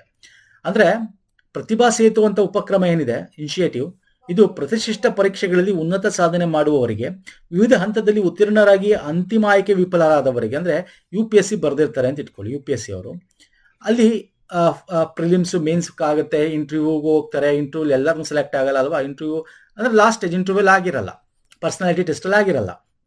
ಸೊ ಅಂಥವ್ರು ಹಾಗಾದ್ರೆ ವೇಸ್ಟ್, ಅವ್ರದ್ದು ಟ್ಯಾಲೆಂಟ್ ಇಲ್ವಾ? ಇದೆ, ಇಂಟರ್ವ್ಯೂ ಅವರು ಬೇಕಾದ ಸ್ಕೋರ್ ತಗೊಂಡಿರಲ್ಲ ಅಷ್ಟೇ. ಸೊ ಅಂತ ಟ್ಯಾಲೆಂಟ್ನ ಯುಟಿಲೈಸ್ ಮಾಡ್ಕೋಬೇಕು ಅಂತ. ಓಕೆ, ಅಂಥವ್ರನ್ನಲ್ಲಿ ಸರ್ಕಾರಿ ಇಲಾಖೆ, ಪಬ್ಲಿಕ್ ಸೆಕ್ಟರ್ ಒಂದು ಕಂಪನೀಸ್ಗಳಾಗಿರ್ಬೋದು ಅಥವಾ ಪ್ರೈವೇಟ್ ಕಂಪನಿಗಳ ಅವ್ರಿಗೆ ಸೂಕ್ತವಾದ ಉದ್ಯೋಗ ಕಂಡುಕೊಳ್ಳಲು ಸಹಾಯ ಮಾಡುವ ಉದ್ದೇಶದಿಂದ ನವೀನ ಪ್ರತಿಭಾ ಸೇತು ಉಪಕ್ರಮವನ್ನು ತಂದಿದೆ. ಯಾರು? UPSC, union public service commission. Option B is the right answer. ಅರ್ಥ ಆಗ್ತಿಲ್ಲ ಪ್ರತಿಭಾ ಸೇತು ಅಂದ್ರೆ ಏನು? ಪಾಸ್ ಆಗಿರ್ತಾರೆ UPSCಲಿ, IAS, KS, IAS, IPS, IRS, IFS ಅಲ್ವಾ? ಪಾಸ್ ಆಗಿರ್ತಾರೆ, ಅದು ಇಂಟರ್ವ್ಯೂ ಸೆಲೆಕ್ಟ್ ಆಗಿರಲ್ಲ. ಸೊ ಫೈನಲ್ ಸ್ಟೇಜ್ ತನಕ ಹೋಗಿರ್ತಾರೆ. ಅಂಥವ್ರು ಟ್ಯಾಲೆಂಟೆಡೇ ಇರ್ತಾರೆ. ಸೊ ಅಂಥವ್ರಿಗೆ ಏನು ಮಾಡಬೇಕು? ಪಬ್ಲಿಕ್ ಸೆಕ್ಟರ್ ಅಲ್ಲಿ ಈಗ ಅವ್ರ ಕ್ವಾಲಿಫಿಕೇಶನ್ ತಂಗುತ್ತೆ, ಅವ್ರು ಇಂಜಿನಿಯರಿಂಗ್ ಬೇಸ್ಡ್ ಆಗಿರ್ಬೋದು, ಅಥವಾ ಅವರು ಮೆಡಿಕಲ್ ಬೇಸ್ಡ್ ಆಗಿರ್ಬೋದು, ಅಥವಾ ಅವರು ಇನ್ನೊಂದು ಯಾವುದೋ ಒಂದು ಫೀಲ್ಡ್ ಅಲ್ಲಿ ಅವರ ಎಜುಕೇಶನ್ಸ್ ಇರ್ಬೋದು. ಸೊ ಅದಕ್ಕೆ ತಕ್ಕಂತೆ ಪಬ್ಲಿಕ್ ಸೆಕ್ಟರ್ ಅಲ್ಲಿ ಏನಾದ್ರು ವೇಕೆನ್ಸೀಸ್ಗಳಿದ್ರೆ ಅವ್ರನ್ನ ಯುಟಿಲೈಸ್ ಮಾಡ್ಕೋಬಹುದು ಅವ್ರನ್ನ, ಅಲ್ವಾ? ಇಂಥ ದೊಡ್ಡ ಪರೀಕ್ಷೆ ಬರ್ದಿರ ಅಂದ್ರೆ ಬೇರೆ ಏನೋ, ಇಟ್ ಇಸ್ ನಾಟ್ ಇದು. ಸೊ ಅವ್ರಿಗೆ ಸಣ್ಣ ಪುಟ್ಟದೇನೋ ಟೆಕ್ನಿಕಲ್ ಆದ್ರೆ ಟೆಕ್ನಿಕಲ್ ಫೀಲ್ಡ್ ಒಂದಷ್ಟು ಕ್ವಶನ್ ಕೊಟ್ಟು ಅವ್ರನ್ನ ಅಲ್ಲಿಗೆ ಸೇರಿಸ್ಕೋಬೋದಲ್ಲ. ಪಬ್ಲಿಕ್ ಸೆಕ್ಟರ್ ಬ್ಯಾಂಕ್ಸ್ ಕಂಪನೀಸ್ ಆಗಿರ್ಬೋದು, ಸರ್ಕಾರದ ಬೇರೆ ಒಂದು ಡಿವಿಷನ್ಸ್ಗಳಾಗಿರ್ಬೋದು, ಅಥವಾ ಖಾಸಗಿ ಅವರು ಕೂಡ ಇವ್ರನ್ನ ಯುಟಿಲೈಸ್ ಮಾಡ್ಕೋಬಹುದು ಅವರ ಒಂದು ಫೀಲ್ಡ್ಗೆ ತಕ್ಕಂತೆ. ಸೊ ಹಾಗಾಗಿ ಇದನ್ನ ಉಪಕ್ರಮನ ತಂದಿರತಕ್ಕಂಥದ್ದು. ಇನ್ನು UPSC ಬಗ್ಗೆ ನಿಮ್ಗೆ ಗೊತ್ತಿದೆ, 1926 ಆಗಿದ್ದು, ಬಿಫೋರ್ ಇಂಡಿಪೆಂಡೆನ್ಸ್ ನಿಮ್ಗೆ ಗೊತ್ತಿದೆ, ನ್ಯೂ ಡೆಲ್ಲಿ ಇರುತ್ತದೆ. ಇವಾಗ ಚೇರ್ಮನ್ ಅಜಯ್ ಕುಮಾರ್ ಅವರಿದ್ದಾರೆ. ನೆಕ್ಸ್ಟ್ ಬರ್ತೀನಿ. ಫಸ್ಟ್ ಟೈಮು ಆಂಡ್ರಾಯ್ಡ್ ಆಧಾರಿತ ಈ ಮತದಾನ ವ್ಯವಸ್ಥೆಯನ್ನು ಅಳಿಸ್ಕೊಂಡಿದ್ದಾರೆ. ಎಲ್ಲಿ? ಅರ್ಬನ್ ಲೋಕಲ್ ಬಾಡಿ ಎಲೆಕ್ಷನ್ ಅಲ್ಲಿ. ಅಂದ್ರೆ ಈ ಮತದಾನ ಅಂದ್ರೆ ಆಂಡ್ರಾಯ್ಡ್ ಮೊಬೈಲ್ ಅಲ್ಲಿ ವೋಟ್ ಹಾಕ್ಬೋದು. ಇದನ್ನ ಫಸ್ಟ್ ಟೈಮು ಯಾವ ರಾಜ್ಯ ಇತಿಹಾಸ ಸೃಷ್ಟಿದೆ ಇದು ಅಳವಡಿಸ್ಕೊಂಡು ಅಂತ ಕೇಳಿರೋ ಪ್ರಶ್ನೆ. ಇಲ್ಲಿ ಅರ್ಬನ್ ಲೋಕಲ್ ಬಾಡಿ ಅಂದ್ರೆ ನಗರ ಸ್ಥಳೀಯ ಸಂಸ್ಥೆಗಳು, ಅಂದ್ರೆ ನಿಮ್ಗೆ ಏನು ಹೇಳ್ಬೋದು ನಾವು, ಕಾರ್ಪೊರೇಷನ್ ಎಲೆಕ್ಷನ್ಸ್ಗಳಿರ್ತಾವಲ್ಲ ಅದು, ಅಥವಾ ಅರೆ ನಗರಗಳಲ್ಲಿ ನಡೀತಕ್ಕಂಥ ಎಲೆಕ್ಷನ್ಸ್ಗಳಾಗಿರ್ಬೋದು. ಸೊ ಅಂಥದಕ್ಕೆ ಸೊ ರೈಟ್ ಆನ್ಸರ್ ಬಿಹಾರದಲ್ಲಿ ಈ ಒಂದು ಸಿಸ್ಟಮ್ನ ತಂದಿರೋ ಒಂದು ಆ್ಯಪ್ನ ಕ್ರಿಯೇಟ್ ಮಾಡಿದ್ದಾರೆ. ಅಲ್ಲಿನ ಸ್ಟೇಟ್ ಕಮಿಷನರ್ ಸಿಡ್ಯಾಕ್ನ ವತಿಯಿಂದ ಡೆವಲಪ್ ಮಾಡಿರ್ತಕ್ಕಂಥದ್ದು. ಹಂಗಾರೆ ಈ ಬೇರೆ ಯಾರೋ ಓಟ್ ಹಾಕ್ಬಿಡ್ತಾರೆ ಅವ್ರ ಬದಲು, ಹಂಗಲ್ಲ. ಅದಕ್ಕೆ ಇಲ್ಲಿ ತುಂಬಾ ಏನ್ ಮಾಡಿದ್ದಾರೆ, ಸೆಕ್ಯೂರ್ಡ್ ಮಾಡಿದ್ದಾರೆ. Security measures like block chain ಇಂದ ಮಾಡಿರ್ತಕ್ಕಂಥ ಲೈವ್ ಫೇಸ್ ಡಿಟೆಕ್ಷನ್ ಮಾಡುತ್ತೆ ಅದು. ನೀವು ಯಾರು, ನಿಮ್ಮ ವೋಟರ್ ID ಪ್ರಕಾರ ಏನು ಅಂತ. ಅಂದ್ರೆ ಫಸ್ಟ್ ಇದನ್ನ ಮಾಡ್ಬೇಕಂದ್ರೆ ರಿಜಿಸ್ಟರ್ ಆಗಬೇಕಾಗತ್ತೆ. ಓಕೆ, ಈ ವೋಟಿಂಗ್ ಮಾಡಬೇಕಂದ್ರೆ ಆ ಆ್ಯಪಲ್ಲಿ ರಿಜಿಸ್ಟರ್ ಆಗಬೇಕಾಗುತ್ತೆ. 10,000 ವೋಟರ್ಸ್ ಆಲ್ರೆಡಿ ರಿಜಿಸ್ಟರ್ ಆಗಿದ್ದಾರೆ ಈಗ. ಓಕೆ, ಅಲ್ಲಿನ ಒಂದು ಅರ್ಬನ್ ಲೋಕಲ್ ಬಾಡಿ ಎಲೆಕ್ಷನ್ಸ್ಗೆ. ಸೊ ಅವರು ಫೇಸ್ ರಿಡಕ್ಷನ್ ಆಡಿಟ್ ಟ್ರಯಲ್ಸ್ ಮುಖಾಂತರ ನಿಮ್ಮ ಒಂದು ಇದನ್ನ ಮಾಡ್ತಕ್ಕಂಥದ್ದು. ಸೊ ಹಾಗಾಗಿ ಅಲ್ಲಿ ವೆರಿಫಿಕೇಶನ್ ಇರುತ್ತೆ, OCR ಬೇಸ್ಡ್ ಕೌಂಟಿಂಗ್ ವೋಟ್ಸ್ ಇರುತ್ತೆ, ಫೇಸ್ ರೆಕಗ್ನೈಸೇಷನ್ ಸಿಸ್ಟಮ್ ಇರುತ್ತೆ, ವೋಟರ್ ವೆರಿಫಿಕೇಶನ್ಸ್ ಆಗುತ್ತೆ. ಸೊ ಹಾಗಾಗಿ ಸುಮ್ಮನೆ ಯಾರೋ ಬಂದು ವೋಟ್ ಮಾಡೋಕ್ಕಾಗಲ್ಲ. ಸೊ ಅಂದ್ರೆ ನೀವು ಮನೇಲೆ ಕೂತ್ಕೊಂಡು ಮಾಡ್ಬೋದು ಅನ್ನೋದು ಇದು. ಅಷ್ಟು ಅಲ್ಲಿ ಹೋಗಿ ಕ್ಯೂ ನಿಂತ್ಕೊಂಡು ಮಾಡೋಕ್ಕಿಂತ ಮನೇಲೆ ಕೂತ್ಕೊಂಡು ವೋಟ್ ಮಾಡ್ಬೋದು ಅನ್ನೋದು ಇದು ವೆರಿ ಇಂಪಾರ್ಟೆಂಟ್. ಚೆನ್ನಾಗಿದೆ ದಿಸ್ ಪ್ರೋಸೆಸ್. ಅಂದ್ರೆ ಇದು ಎಲ್ಲೂ ಮಾಲ್ ಪ್ರಾಕ್ಟಿಕ್ಸ್ ಆಗಬಾರ್ದು, ಹ್ಯಾಕ್ ಆಗಬಾರ್ದು. ಹಾಗೆ ಇದಕ್ಕೆ complete blockchain technology use ಮಾಡ್ಕೊಂಡು ಮಾಡಿದ್ರೆ this is the first state to adopt e voting system in urban local bodies. Okay, in urban local polls, Bihar. Okay, fine. So ಅರ್ಥ ಆಗಿದೆ ಅನ್ಕೋತೀನಿ. ನೆಕ್ಸ್ಟ್ ಕ್ವಶನ್ ಬಂದ್ಬಿಡೋಣ. ಈಗ ಆಕ್ಸಿಯಾಮ್ 4 ತುಂಬಾ ಸುದ್ದಿಯಲ್ಲಿ ಐತೆ, ನಿಮ್ಗೆ ಗೊತ್ತಿದೆ ಏನು ಅಂತ. ಓಕೆ, ನಮ್ಮ ಇಂಟರ್ನ್ಯಾಷನಲ್ ಸ್ಪೇಸ್ ಸ್ಟೇಷನ್ಗೆ ಹೋಗಿರ್ತಕ್ಕಂಥ 4 ಜನ. ಫೈನ್. ಸೊ ಇದಕ್ಕೆ ಸಂಬಂಧಪಟ್ಟಂತೆ ಕೇಳ್ತಾನೆ ಕ್ವಶನ್ಸ್ಗಳು. ಎಲ್ಲಿದೆ ಈ ಇಂಟರ್ನ್ಯಾಷನಲ್ ಸ್ಪೇಸ್ ಸ್ಟೇಷನ್ ಅಂದರೆ ಎಲ್ಲಿ ಬರುತ್ತೆ? ಲೋ ಅರ್ತ್ ಆರ್ಬಿಟಲ್ ಬರುತ್ತೆ. ಇವೆಲ್ಲ ಗೊತ್ತಿರಬೇಕು. ಲೋ ಅರ್ತ್ ಆರ್ಬಿಟಲ್ ಬರುತ್ತೆ. ಯಾರ್ಯಾರು ಇವರು ಯಾವ ದೇಶದಿಂದ ಪ್ರತಿನಿಧಿಸ್ಕೊಂಡು ಹೋಗಿದ್ದಾರೆ ಅದು ಗೊತ್ತಿರಬೇಕು. ಓಕೆ, ಇಲ್ಲಿ ಏನು ಕ್ವಶನ್ ತಗೊಂಡಿದ್ದೀನಿ ನೋಡೋಣ ಬನ್ನಿ.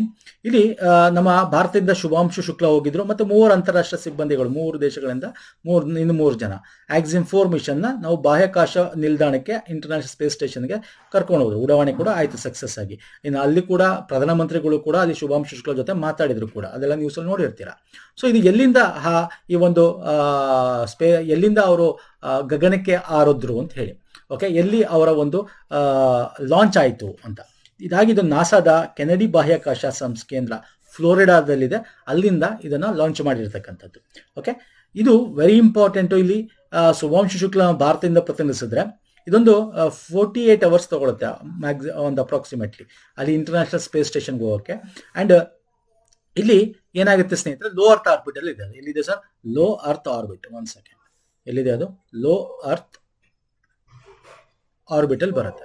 ಫೈನ್. ಇಲ್ಲಿ 4 ಜನ ಯಾವ ದೇಶದವರು? ಒಬ್ರು ಇಂಡಿಯಾದವರು, ಇನ್ನೊಬ್ರು USA ಅವರು, ಪೆಗ್ಗಿ ವಿಟ್ಸನ್ ಅಂತ, ಇನ್ನೊಬ್ರು ಸ್ಲೋವಾಜ್ ಉಜಾನೆಸಿ ವಿಸ್ನ್ಯೋವಿಸ್ಕಿ ಅಂತ ಪೋಲೆಂಡ್ನವರು, ಟಿಬುರ್ ಕಾಪು ಹಂಗೇರಿಯವರು. ಓಕೆ, ಸೊ ಇಲ್ಲಿ Shubhanshu Shukla is piloting the mission. ಅವರು ಮಿಷನ್ ಅಡ್ವೈಸ್ ಮಾಡಿದ್ದಾರೆ. ಅಂಡ್ ಇದಕ್ಕೆ ತುಂಬಾ ದುಡ್ಡು ಖರ್ಚು ಮಾಡಿದೆ ಭಾರತ ಕೂಡ. Okay, this is second person. Actually international space ಸ್ಟೇಷನ್ಗೆ ಹೋಗಿದ್ದು ಭಾರತದ ಮೊದಲು ಅಂತ ಹೇಳ್ಬೋದು. ಓಕೆ, ಬಟ್ ಇವ್ರಕ್ಕಿಂತ ಮುಂಚೆ 1984-85ರಲ್ಲಿ ಒಬ್ರು ಹೋಗಿರ್ತಾರೆ.